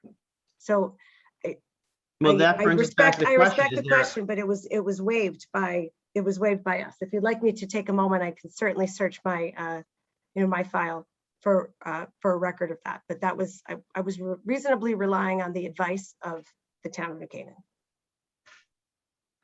I think that's up to you. I mean, I don't have, there's no, in your application, there's not a copy of, a letter or anything saying, yes, we're exempting you from the 25-foot requirement. Well, staff is here with us. If you want to, I'm getting some mixed directions. I'm happy to continue with the presentation to talk about the hardships that affect this property, or we can, if you'd like to confer with staff, you can do that. But the chairwoman asked me to continue with some questions. But no, this driveway absolutely cannot be moved anywhere else.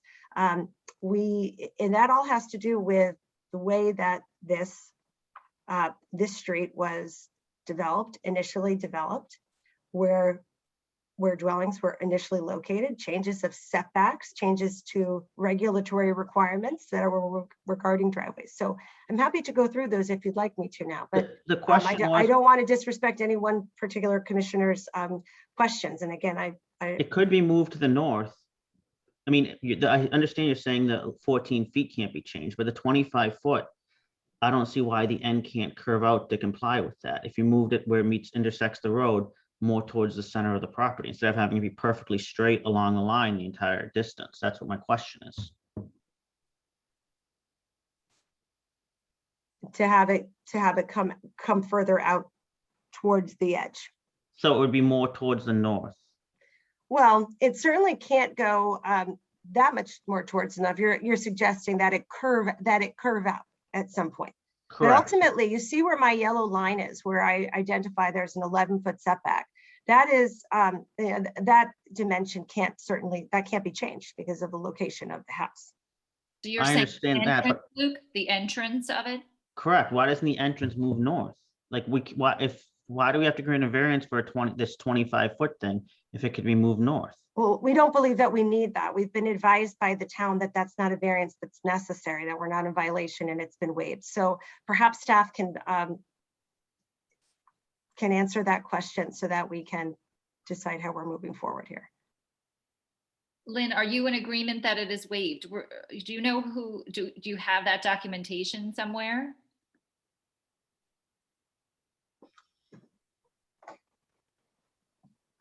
We can't hear you, Lynn.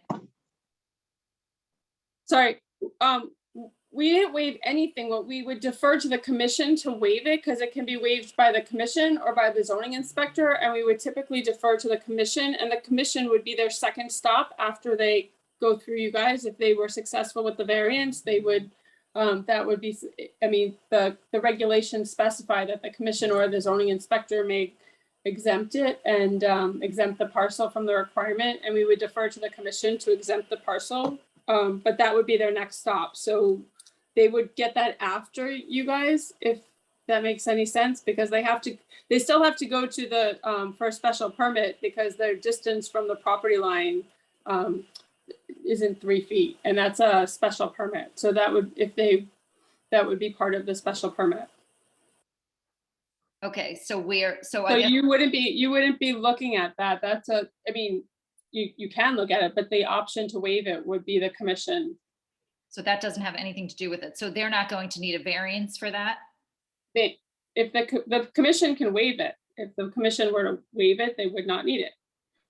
So either the commission or the zoning inspector can waive it. Are you saying that, Lynn, that you would like us to ask that of the commission as part of our application? And if the commission chooses not to waive it, we would have to come back to the. You would go, ZBA. it looks like the commission as part of a special permit. It says the commission or the zoning inspector may exempt the parcel. So the commission as part of the special permit could exempt the parcel. And if, you know, if they were to choose to.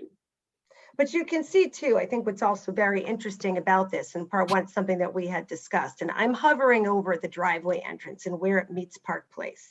And you can actually see that even though where that driveway starts right there, Lynn, if you could please take your arrow and yes, you see that area there? The driveway apron itself is within the right of way within the road. What does that say right here? We have asphalt curbing. Here, we have asphalt curbing. Here's the pole. Here's an existing utility pole that needs to be removed out of this area, and it's been discussed with engineering. But this takes us all the way out to here. This is just lawn here. There's nothing, this is thing over there. So that may be why. But that's not 25 feet in the right of way. That's maybe like 10 feet or 12 feet or something, it looks like. So Luke, it sounds like, but that's not our jurisdiction from what Lynn just said, that 20. No, I think Lynn said that is our jurisdiction unless the commission waives it. And if the commission, that brings me to my second question, is if the commission, if this is going to P&Z anyways, and it says the commission can waive 6.9 B.1 and 6.9 B.2, Is that what then you're why saying? are we even getting a variance? That that we waive it? Or I thought you said it's the next stop. No, the commission, the Planning and Zoning Commission. Well, the only thing there, Luke, that's going to be a bit of a problem is the main house is certainly within 50 feet, but the contemplated garage would not be. Yeah, okay, so that maybe that makes sense, and that's why it can't, so that 25-foot requirement can't be waived by either the commission or the zoning inspector, so obviously Lynn never waived it then, so that's, I guess that answers our Well, question. that building, that proposed building, as of right now, is not, it's not built because nothing can be built. We don't want to put a building back there till we know that a driveway can go there. Engineering the driveway and the location of that proposed garage is a very significant investment. And so in reviewing what the procedures were, was the opinion of the town. And typically this is what we always see, is that we're going to start with the ZBA and then continue forward. So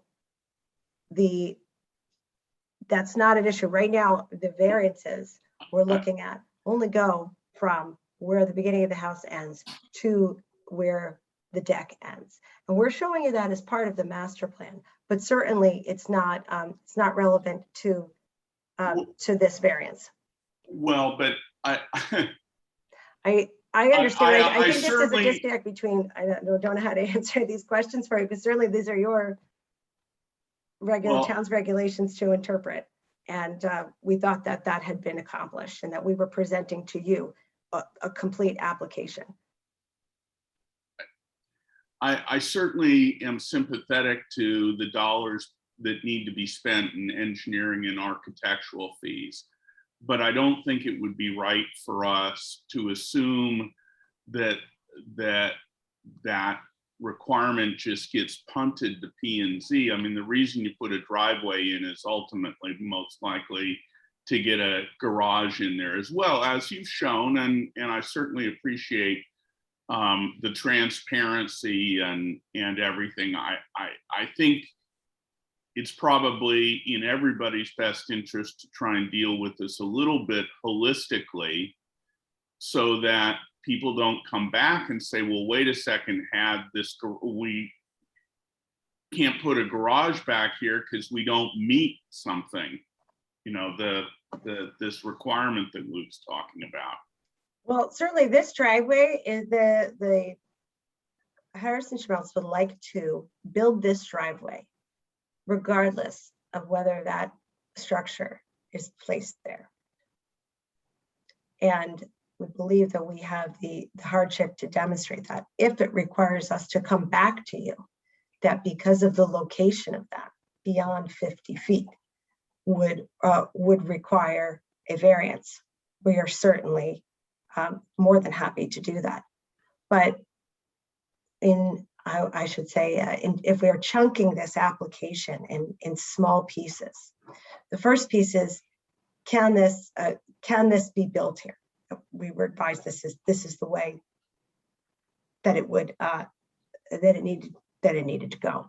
And if there is a misunderstanding between, or not a misunderstanding, but if there are questions that can't be answered here in a public forum, then I think those should be answered, and we can revisit this with you at your next meeting.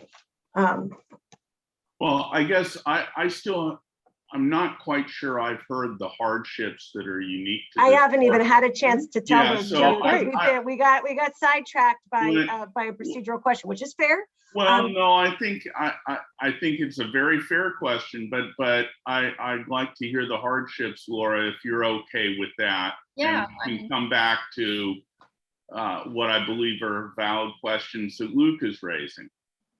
Okay, so why don't you finish your presentation and then we'll figure out what we need, our next steps need to be. Okay, thank you very much. Let me revisit. Let me get myself back organized here. So Lynn, if you don't mind, please putting back up. So now you can see what we're asking for here, or at least a portion of what we think we're asking for. And I'd like to take you on a walk about the common scheme of development here. Here's the original plat map representing Park Place. And you can see highlighted there, lot number 6 represents number 27. All of these lots in 1928, prior to the adoption of zoning, were 50 feet in width.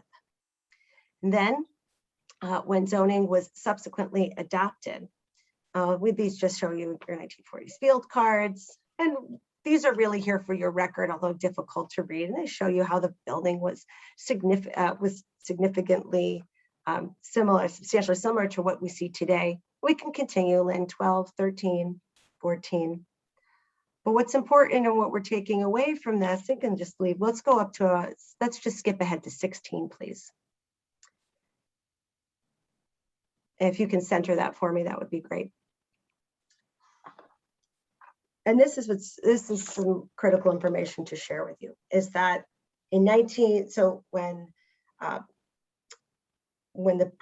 this was laid out, and we can see that only a few of the properties remain on Park Place in the same configuration they were in 1928. Many have been merged and changed and enlarged. However, when the zoning was adopted for this area, the minimum width size, the frontage, was established at 75 feet. So that immediately made this property non-conforming. So the lot area was always 7,500 square feet. This lot is 8,250 feet. It meets the lot area, but we have a 50-foot frontage. So it's legal non-conforming as to frontage. A 4-year gap between the time that the map was filed and the adoption of zoning. That non-conformity certainly represents a hardship with respect to development over time. Also, the side yards. The side yards started out as a minimum of 6 feet. And then you can also see that was in 1932. Again, in 1948, we went to the Historical Society to obtain these maps, the old field cards, as well as copies of the zoning regulations. We did provide copies of those to staff for the record electronically. I just summarized them here on this slide. So we have 6 feet, and those side yards also expanded to, over time to 8 feet. Certainly meet those at 9.3 and 11.1 feet. But when the zoning regulations were adopted and the house was built in and around the 40s, between 1932 and 1948, there was no restriction on where driveways could be located, if they were prohibited in a side yard at all. In fact, those were not introduced until at least 2007. So there was no driveway definition added, even in the regulations in 1948, which is in and around the time that the house was built. We do see that there are similar sized properties on this street that did take advantage of building a driveway when those original houses were built, and they are of a similar location and configuration right on the property line. However, regulations now require driveway clearance width for emergency vehicles of 14 feet and the 3-foot minimum driveway clearance that we are proceeding to special permit on. And certainly if we can advance to the next slide, please, Lynn.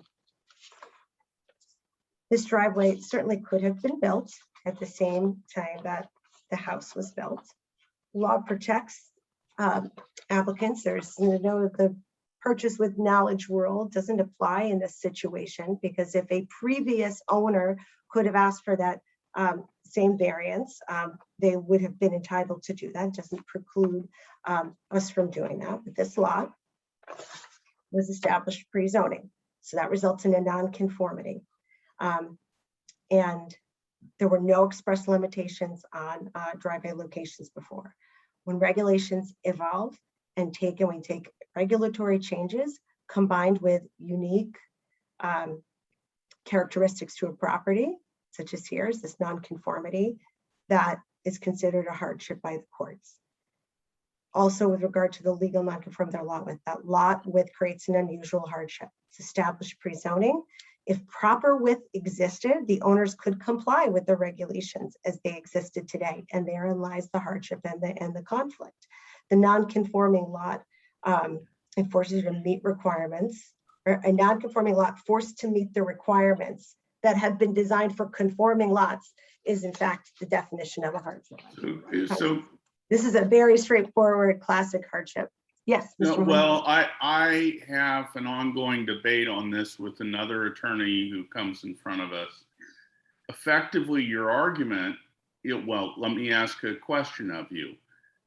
Based on your argument of zoning coming in, effectively, if new zoning happened, anything would be a hardship and you could never enforce zoning, because if you, for example, downzone the height of a property, or you had a setback requirement as we do to avoid gloom, but the property was established, you know, prior to that, you could always go back to where you could build much higher close to the property line.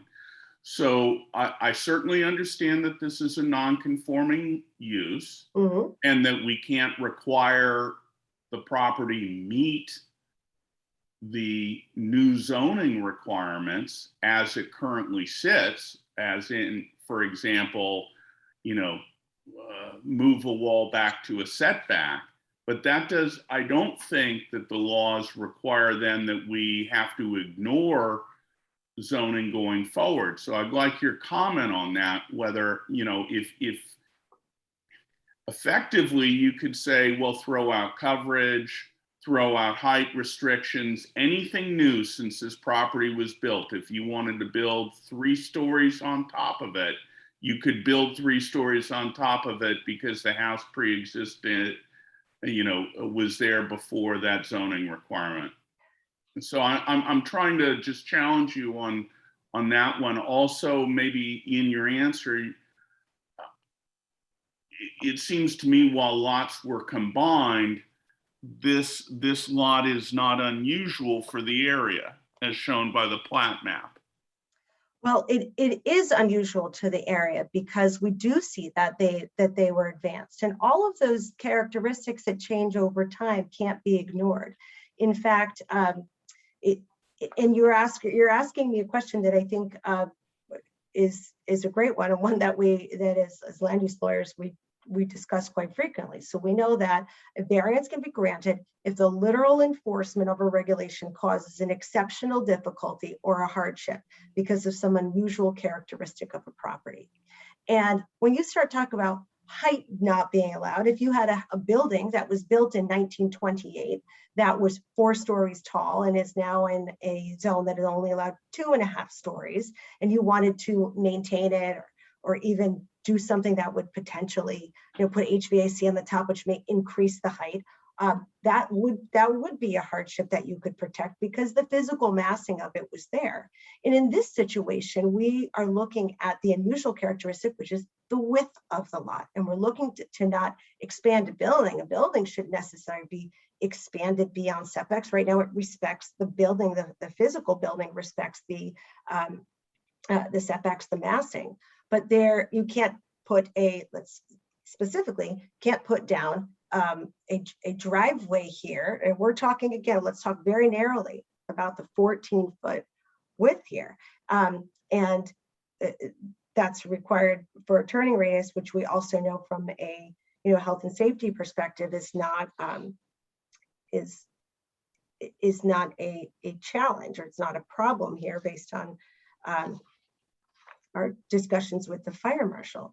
But yes, when we have a non-conforming lot, that is the thing that you're looking at. We're looking at non-conforming width, and you're looking to put something down on the property. And if I could normally put a driveway there, I could meet this 14-foot width, let's say. If my lot were consistent with the zoning requirements.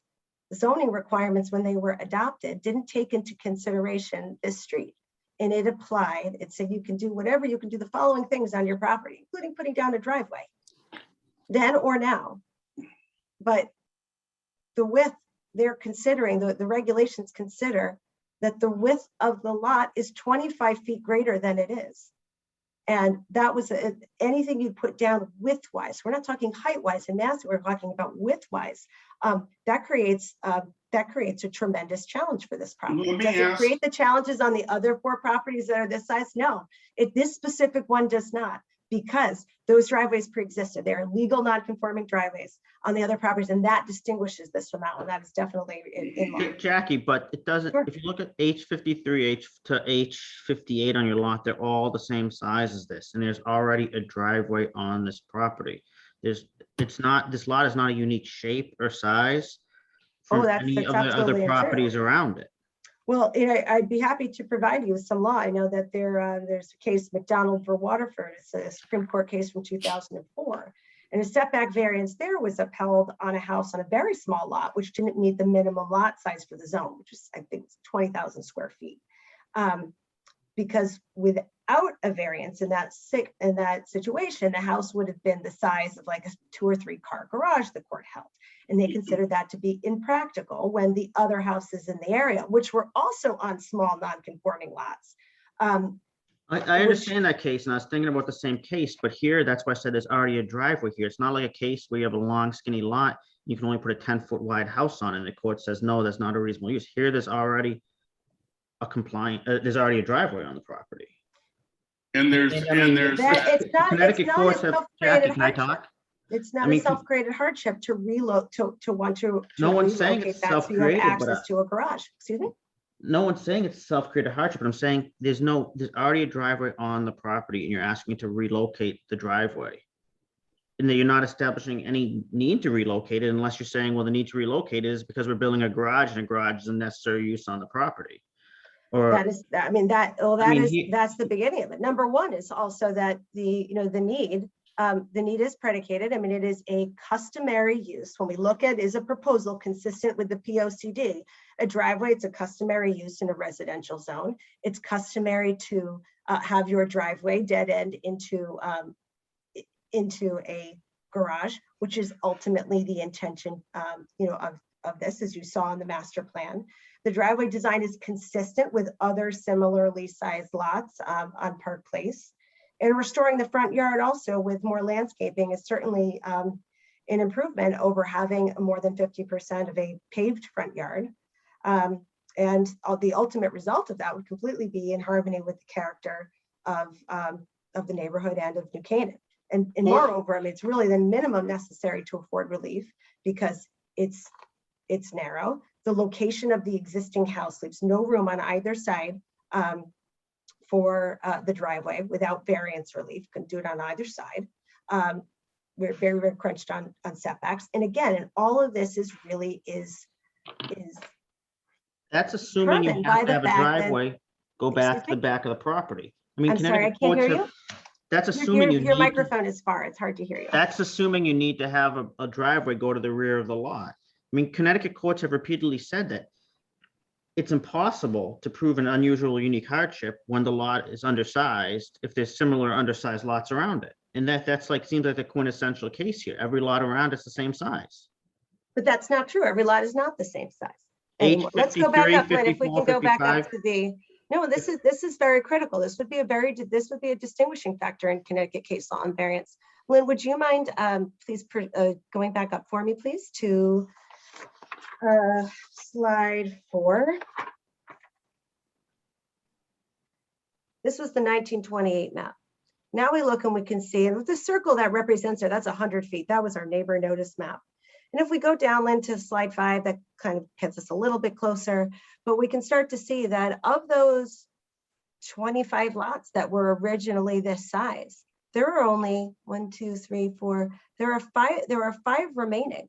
And this doesn't look anything like the 1928 map. We have 5 out of whatever it is, what is it, 20 lots that are still this way. They've merged over time, it's changed.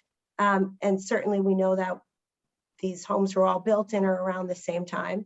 And some of those still built their driveways at the same time. This person did not, the prior owners did not build the driveway there. We know that they put it up front, changed over time. And there is a common scheme here. So no, I actually disagree with that point. I think it's distinguishable that the evolution of this neighborhood is not consistent. And also this particular property is unique in the fact that it doesn't have one there. I'm not asking to, rebuild something or relocate something or increase the coverage or the setbacks here. I'm not looking to any massing. I'm looking for I think that this is a unique hardship because again, this is about a driveway width. This is not about the driveway itself. That goes to that's not your jurisdiction. This is about a driveway width that poses no public health. The regulation itself is predicated on providing adequate room for emergency vehicles to turn. And we have commentary from DPW that there is no threat to public health and safety because of the way that this lot is configured, that it can be adequately served from the road. So there is a hardship here, and there are unique proper characteristics here that don't exist for the others.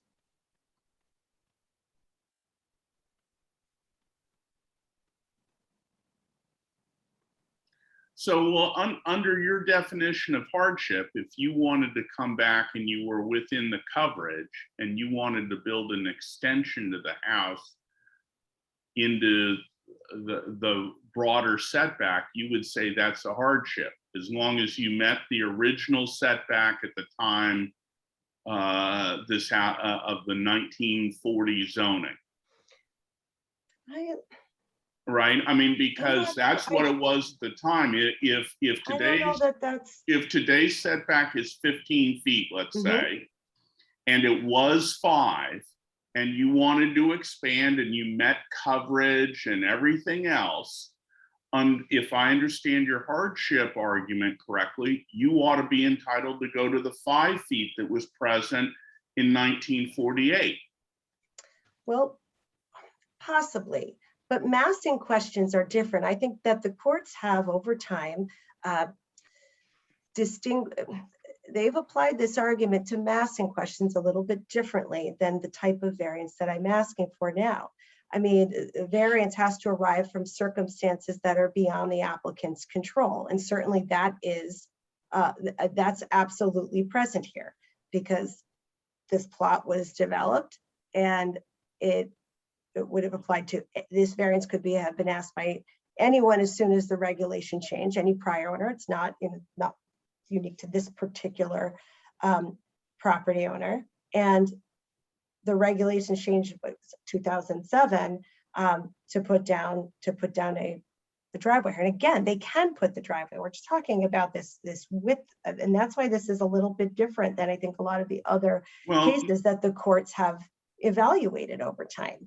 Because if the hardship, the court says, was created by the enactment of an amendment of the zoning regulations. And by extension, then, if you wanted to increase the width of the house to the setback line of 1948 or whenever the house was built, you ought to be entitled to it under the argument you're making. If you have a non-conforming lot as to width, so this is where the uniqueness of this lot comes in. If you're saying I could have had more, and I say to you that if I could potentially do that, provide that extension, that improvement, if my lot were the proper width that the regulations now require, then yes, then that would be the position. Well, I guess when we see typically, and I think we've discussed this with counsel, when we see the width being an issue, or which is the argument you're making, we see that where, in effect, as Luke alluded to earlier, when you take the setbacks combined with the width of the property, you effectively can't build a functional house in a residential area. So it amounts to a taking. I don't think we have this here.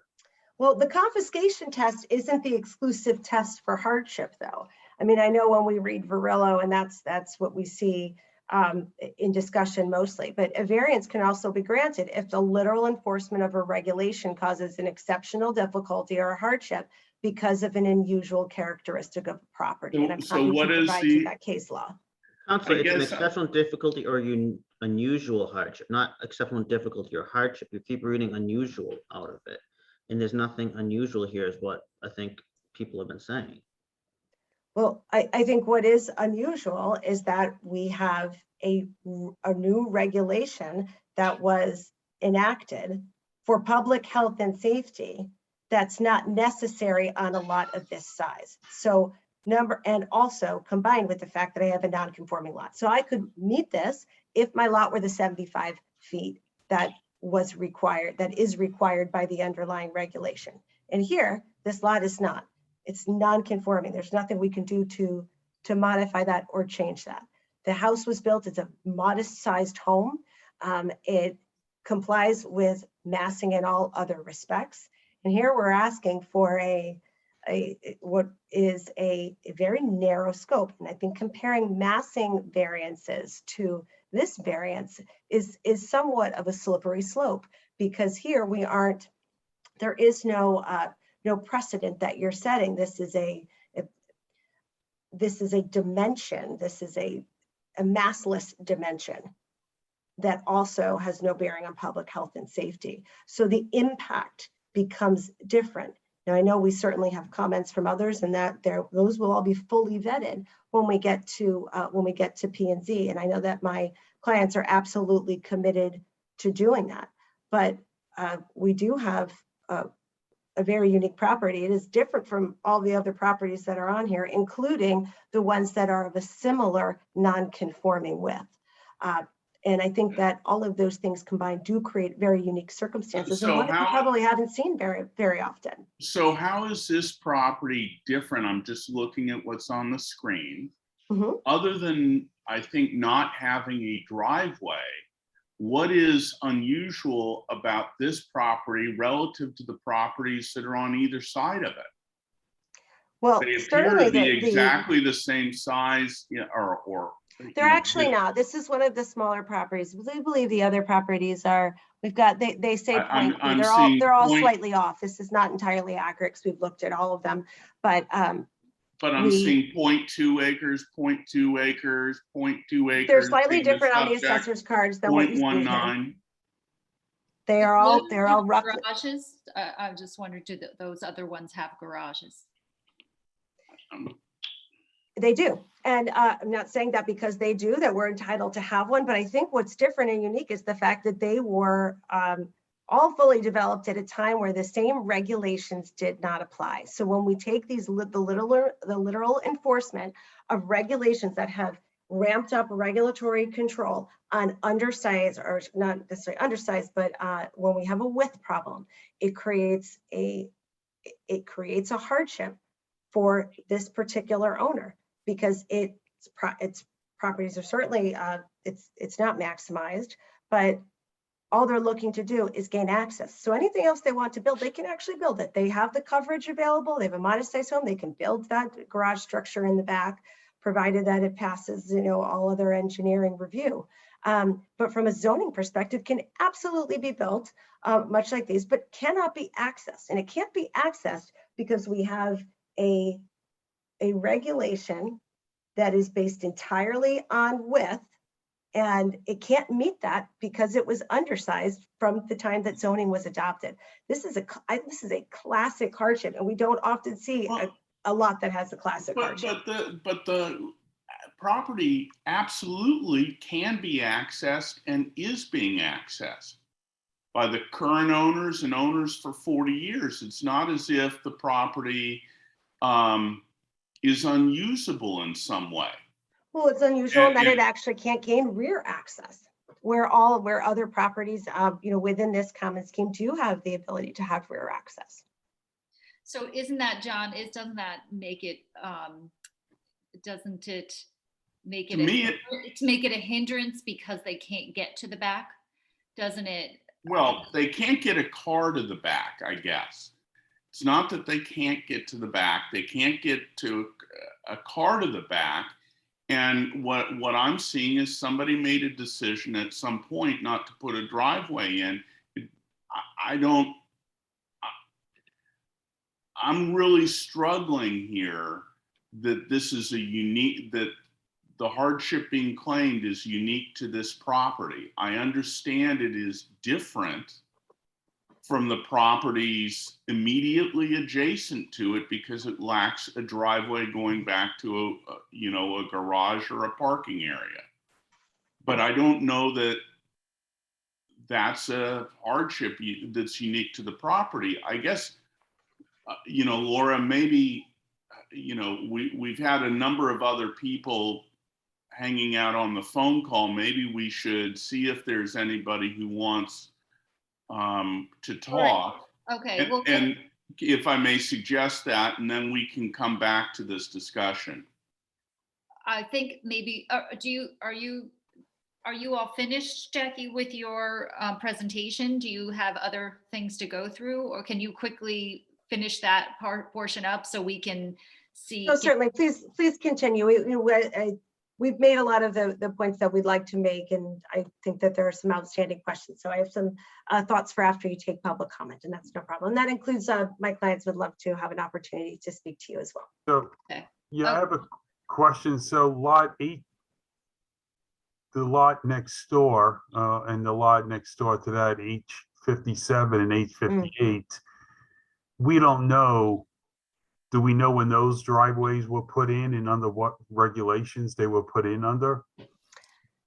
I don't know. I don't have that. Typically, it's rejected by the board to make those comparisons. But I will say that that my clients are on, can speak to the history a little bit. I know that on 20, the one to the north, I think it's 23.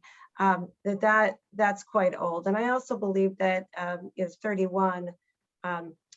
That's not only just a garage. I believe it's an accessory dwelling unit, so it must be quite old if it is being used for for housing purposes, for dwelling. Okay. So, but this lot, it goes back when we go to the Historical Society. There's quite a few interesting articles of note. Turned out there was a Rockefeller Center Christmas tree taken off of this street back in 50, 60 years ago.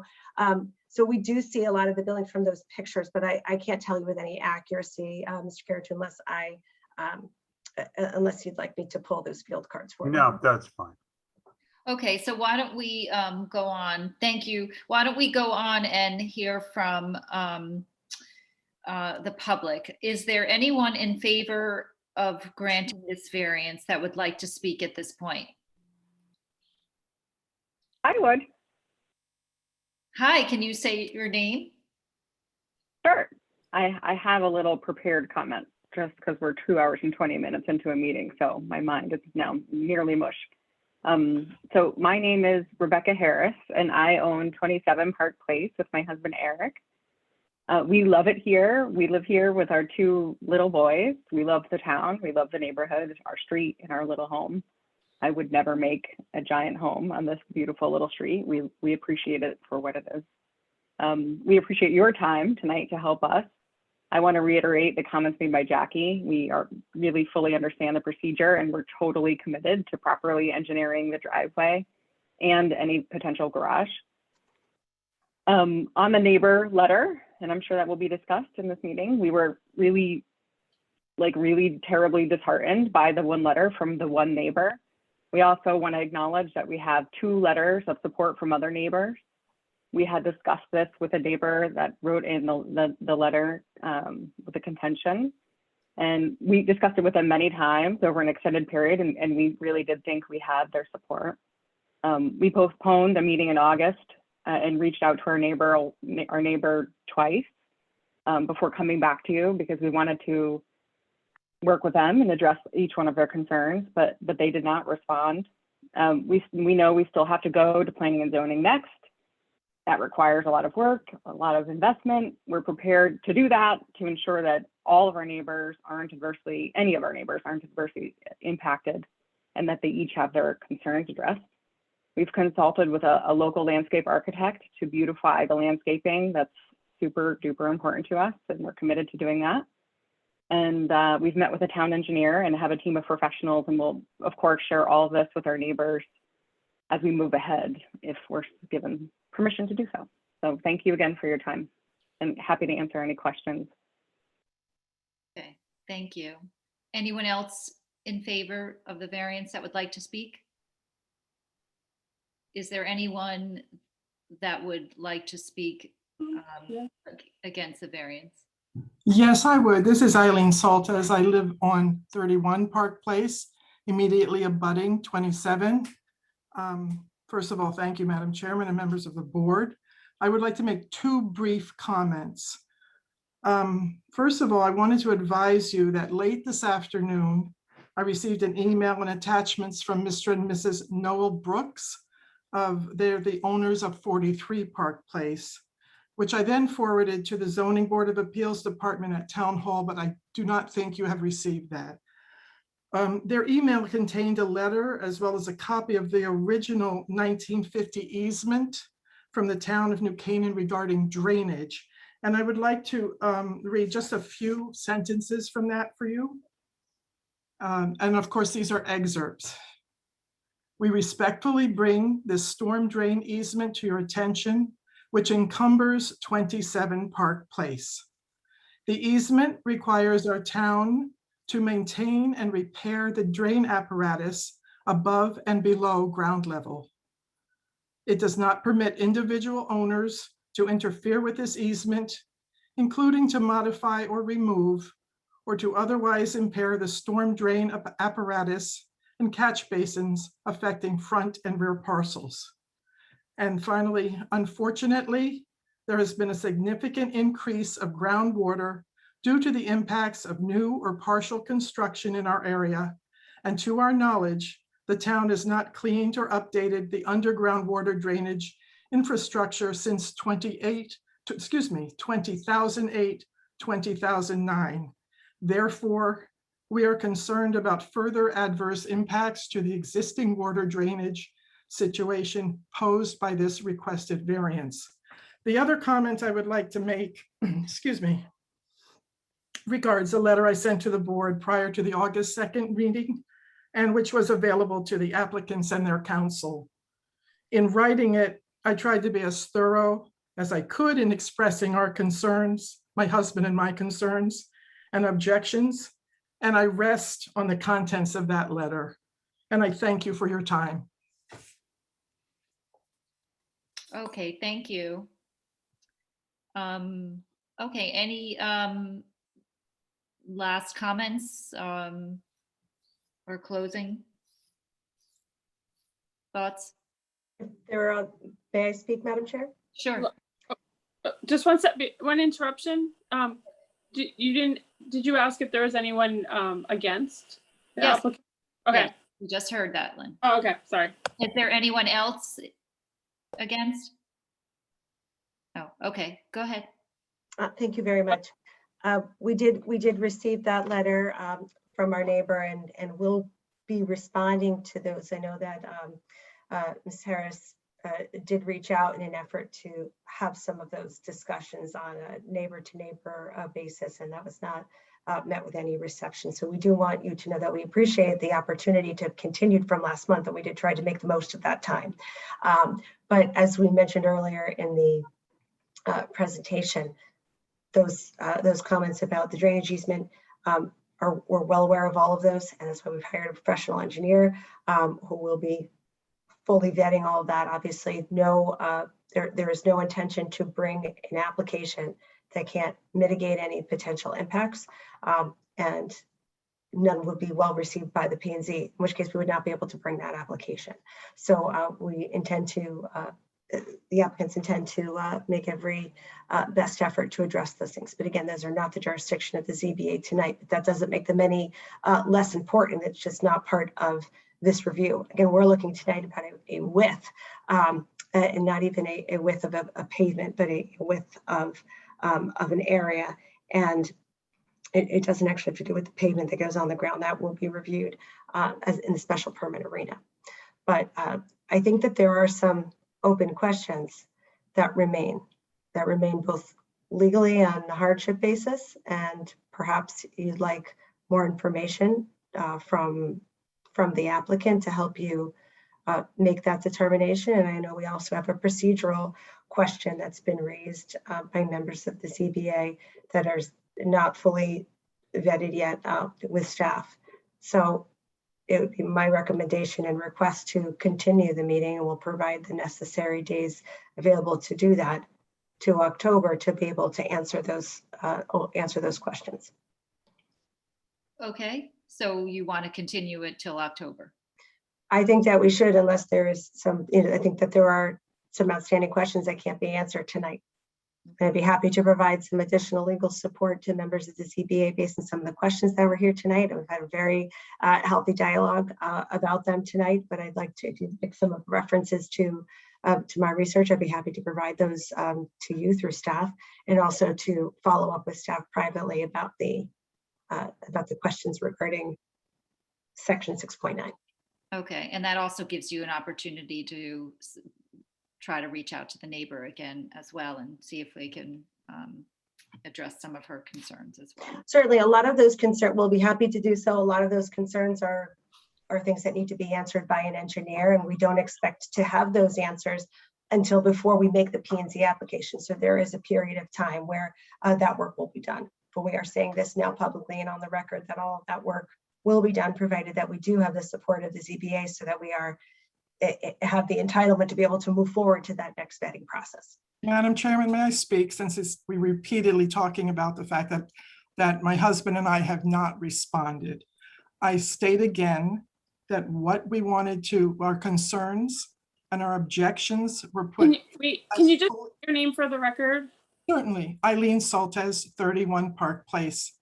I am the immediately abutting neighbor. I am the neighbor that have repeatedly tonight has been said has not responded to their offers of discussion. And I'm telling again that what I wrote in that letter, to the extent that I could, expressed our concerns and our objections. Unless there had been some change in the application for a variance, those objections and concerns stand.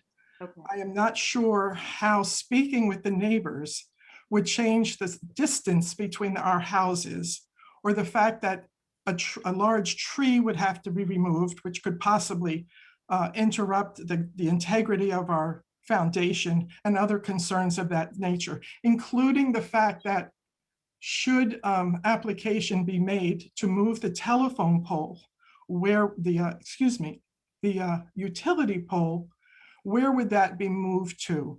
Things of that nature, which seem to be pretty much written in stone in the application and their projected building, that I don't see discussion is going to change. So I just want to make it a matter of record that, yes, I have already considered what's going on. I don't see how any further discussion is going to change any of that. Thank you. Okay, thank you.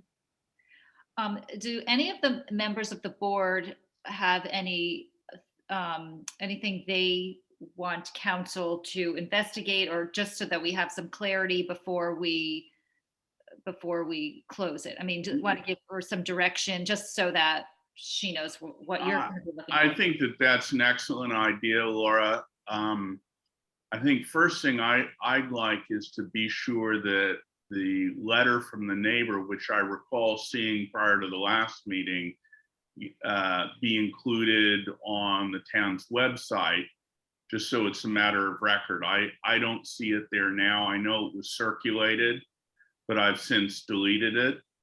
So if we could have that included, I certainly, I heard a couple of issues.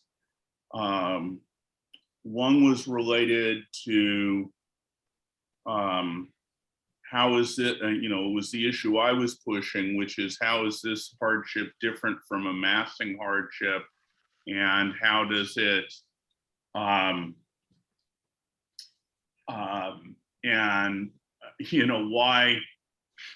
why is this property entitled to prior zoning in this area only and not in everything else? Meaning I'm trying to draw a distinction of what is really, under what circumstances do you go back to a prior zoning to consider a hardship and the granting of the variance. I think that, Ms. Kaufman, I'd certainly be interested in your take on that, but Laura, that may also be something that we want to think about as a board, because this subject comes up, and so maybe it's appropriate to get some direction from town council on it as well. Okay. Okay. Yeah. Then the other thing I heard, Luke, was what you were raising, which is with regard to 6.9. And I guess I would let you articulate that, as I'm sure you would do a better job than I would.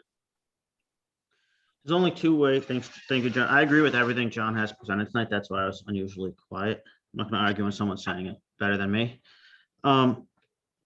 6.9 point B, point 1 and 2, both have the same condition that if all buildings are within 50 feet of the property, then either P&Z or the zoning enforcement officer can waive both those provisions. The fact that one of those they're applying for a waiver for, and not both of them, makes me think that there's been some determination that all the buildings aren't going to be within 50 feet. So the question is why do they need a variance for section 6.9 point B point 1 and not section 6.9 point B point 2, which doesn't make any sense to me. I mean, if you need one for one, you need it for both. They're not talking about intersections with road intersections, they're talking about intersections with driveways in that 6.9 point B. And the second question that's related is, what's the hardship with having to comply with 6.9 point B point 2? Because why couldn't they just have a little curve in the driveway, you know, and then comply with that 25-foot thing, 25-foot rule? So those are my questions on that, but I would also echo everything John said. The other question I have is, and this is probably for Lynn, is can they continue it as of right now, or could we just decide to vote on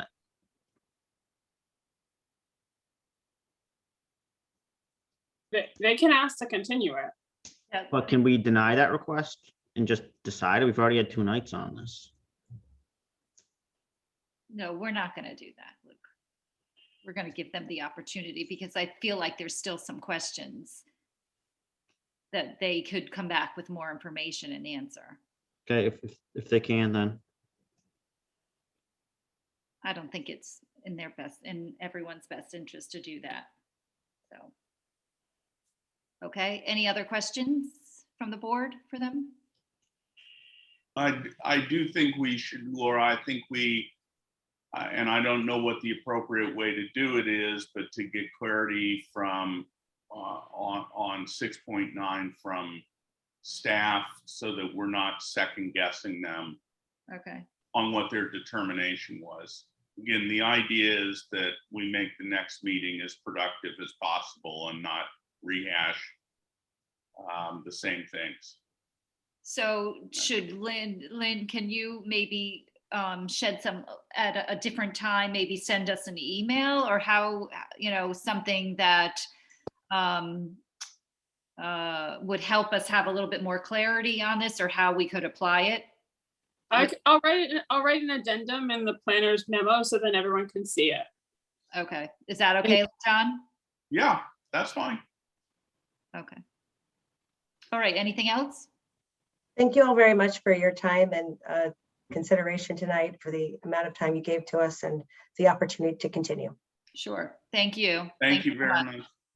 Thank you. Thanks. Okay, so let's finish up with our Minutes. from last. We have those. I was not present, so I cannot comment on them. Can you comment on them? I looked, I didn't see anything that I would correct, but then again, I'm not Ben. He always found something I missed. But I just. Ben's still on the email list. I mean, I don't know why. Ben's on the email list because he serves until a new replacement. So Okay. Procedural, BOS hasn't appointed a new replacement. Okay, someone make a motion for the minutes to approve them? I'd move to approve the minutes from last meeting. Mahoney, second. All those in favor? Tash in Aye. favor. Mahoney in favor. I wasn't there, so. I know, I wasn't there. Arden in favor. Okay. Okay, so the minutes are approved. Anything else that we want to chat about? I want to ask you about,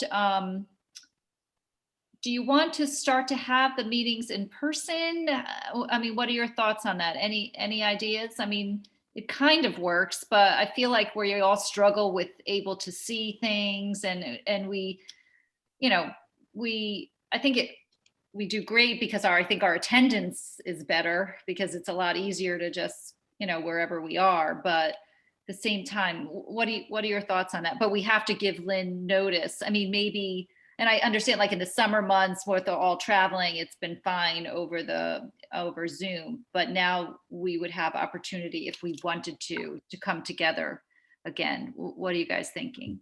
What, do you know what other committees are doing, like P and Z? Are they now meeting in person? And I know the Hybrid, Lynn, or something like that? Didn't you tell me they were hybrid? So P&Z is meeting in the hybrid. The state has made it so there are three options. You could have an in-person meeting, you could have a pure remote meeting, or you could have a hybrid meeting, which allows for both the commission or the board members and the members of the public to be on Zoom.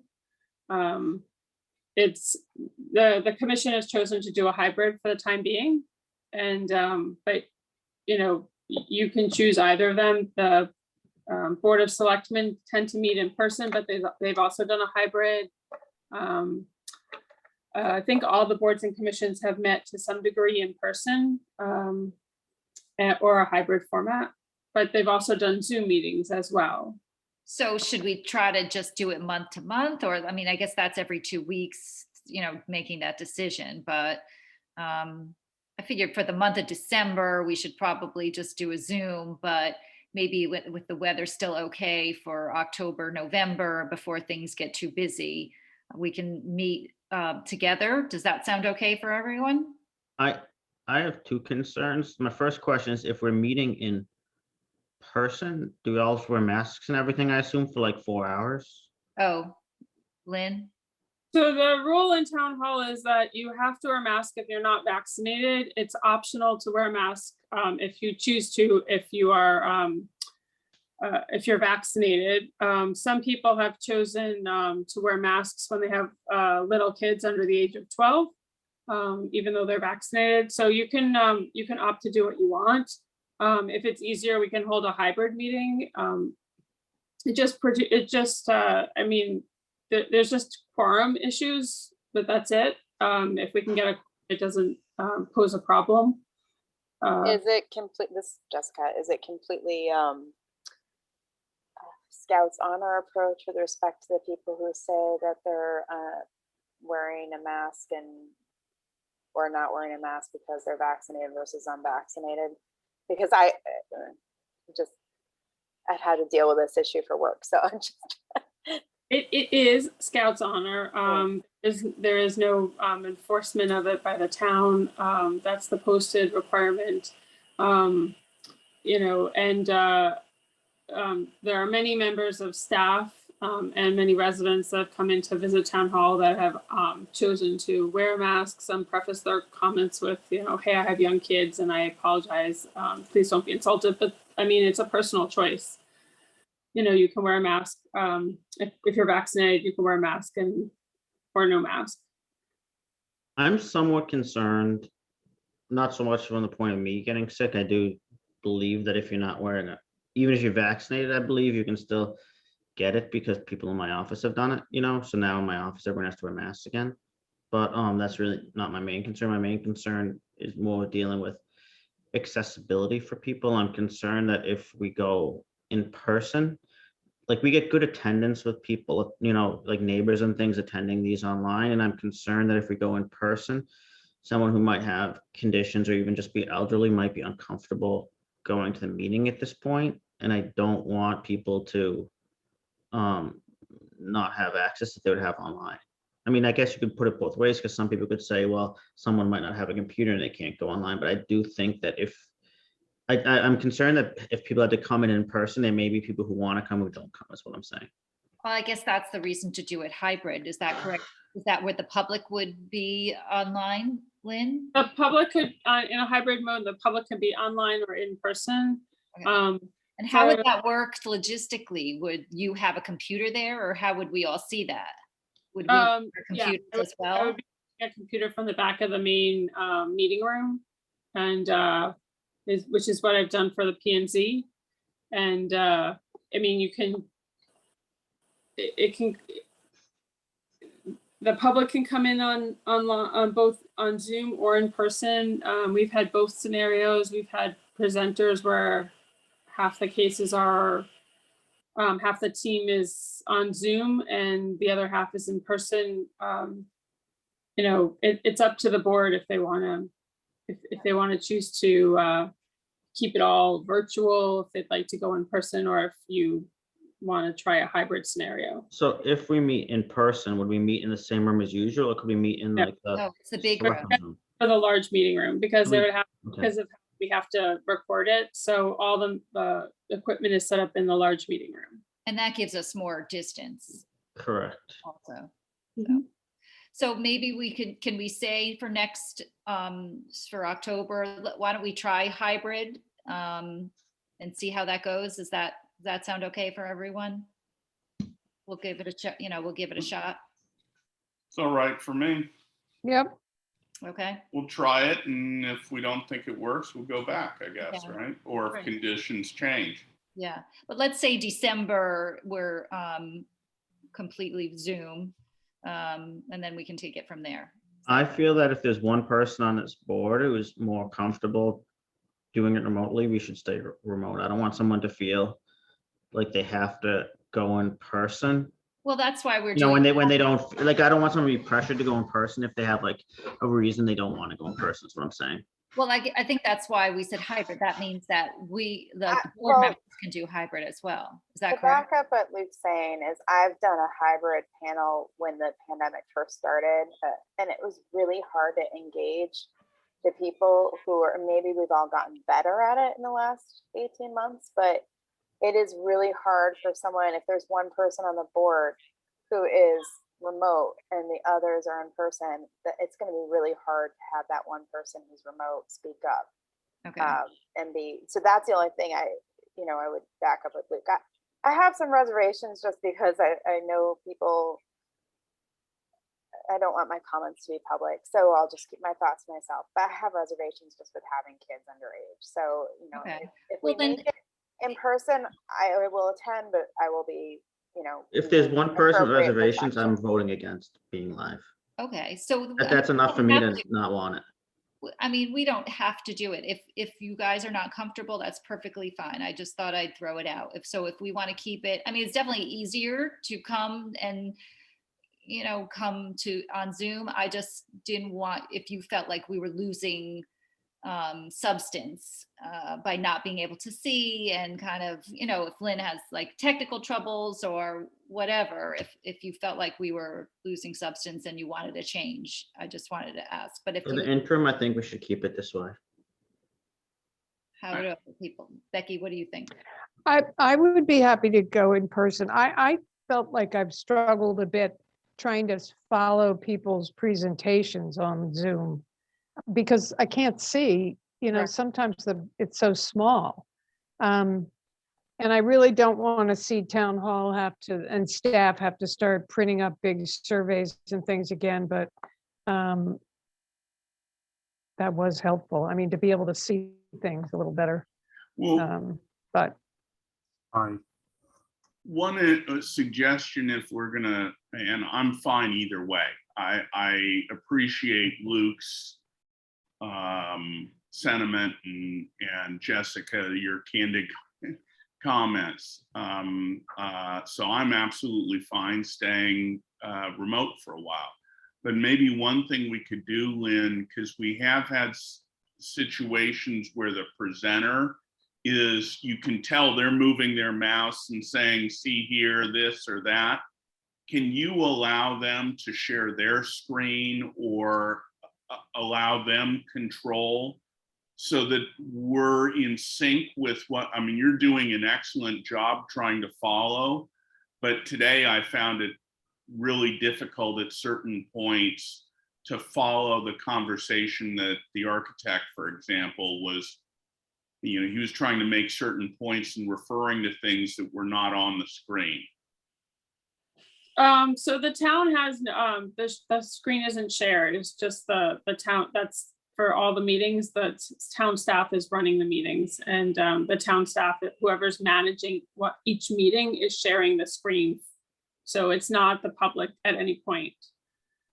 And they can't, can they, you can give them control though in Zoom. Is that possible, or is that violate? Past we The have. way the town has set it up is that's the way the meeting is set up. To Okay, roll across, it's across all meetings. It's not okay. just. So, I mean, I'd like to to address Becky's concern, that doesn't have to do with having to meet in person. That has to do with the copies not being printed. So I think if someone needs a copy printed, I mean, we don't have to have a meeting in person, you need a copy printed, it can be printed and dropped off at our house like it used to be. I would like to echo that if there's anyone on this board who is not comfortable meeting in person, then I don't think we should meet in person. I don't think like there should be any pressure on anyone or compulsion. No, we're not on trying to anyone. pressure. I just wanted to have a discussion, that's all. I mean, if we're not comfortable, we're still, you know, we're not ready to do it. I mean, I think we've been productive. I think our attendance is amazing. I think that there's a lot of positives to just continuing on to Zoom. I mean, there's nothing wrong with it. So why don't we just, you know, we'll continue on for Zoom, and maybe we'll revisit it in another couple of months. And, you know, I'll ask you again. Does that sound okay? I'd like to, like Becky, get copies of the materials too, just 'cause I think it's easier for trying to scale Oh. things and stuff. I print out everything off the town website at my office. And maybe what I need to do is I need to print the surveys, you know, on 11 by 17 paper instead of, or, you know, some of the stuff is just tiny. And Well, maybe I also thought it was helpful when one of the months where it was sent to us directly. I don't feel like we should have to go searching for it. I think that's really a lot. So, I mean, if there's any way that we can have those sent to us, like I think 1 month Lola did it, or someone sent us the surveys and all of that. If we could, if we do, so that we do have the option to print it, that's just a little bit more accessible. So if we can just make that request, Lynn, that would really be helpful, just to, you know, send us that stuff. Sure. We started sending to the planning and zoning a link to the website exactly where we posted new material, and every time we post new material, we've sent a new link with stuff. I mean, the commission has they had a discussion about whether to get packaged materials, and they decided not to. They decided they liked the website. But, you know, there are some members on the P&Z who've occasionally asked staff to print 1 or 2 items. We can oblige and do that, and make a point of dropping something off at someone's house. But most everything is printed on the website. We've been posting everything on the website, including all the letters that were discussed tonight are actually on the website. I did not see the letter that came from the next door neighbor. Is it there? Mm-hmm. It's under 27 Park Place. They were posted. She sent in 2 letters, August 2nd and today, and they're both posted. And there was another letter from on July 30th. I'll send you a link to where I'm sorry, I looked on the website. I you know, maybe I'm just spending too many hours in front of a computer.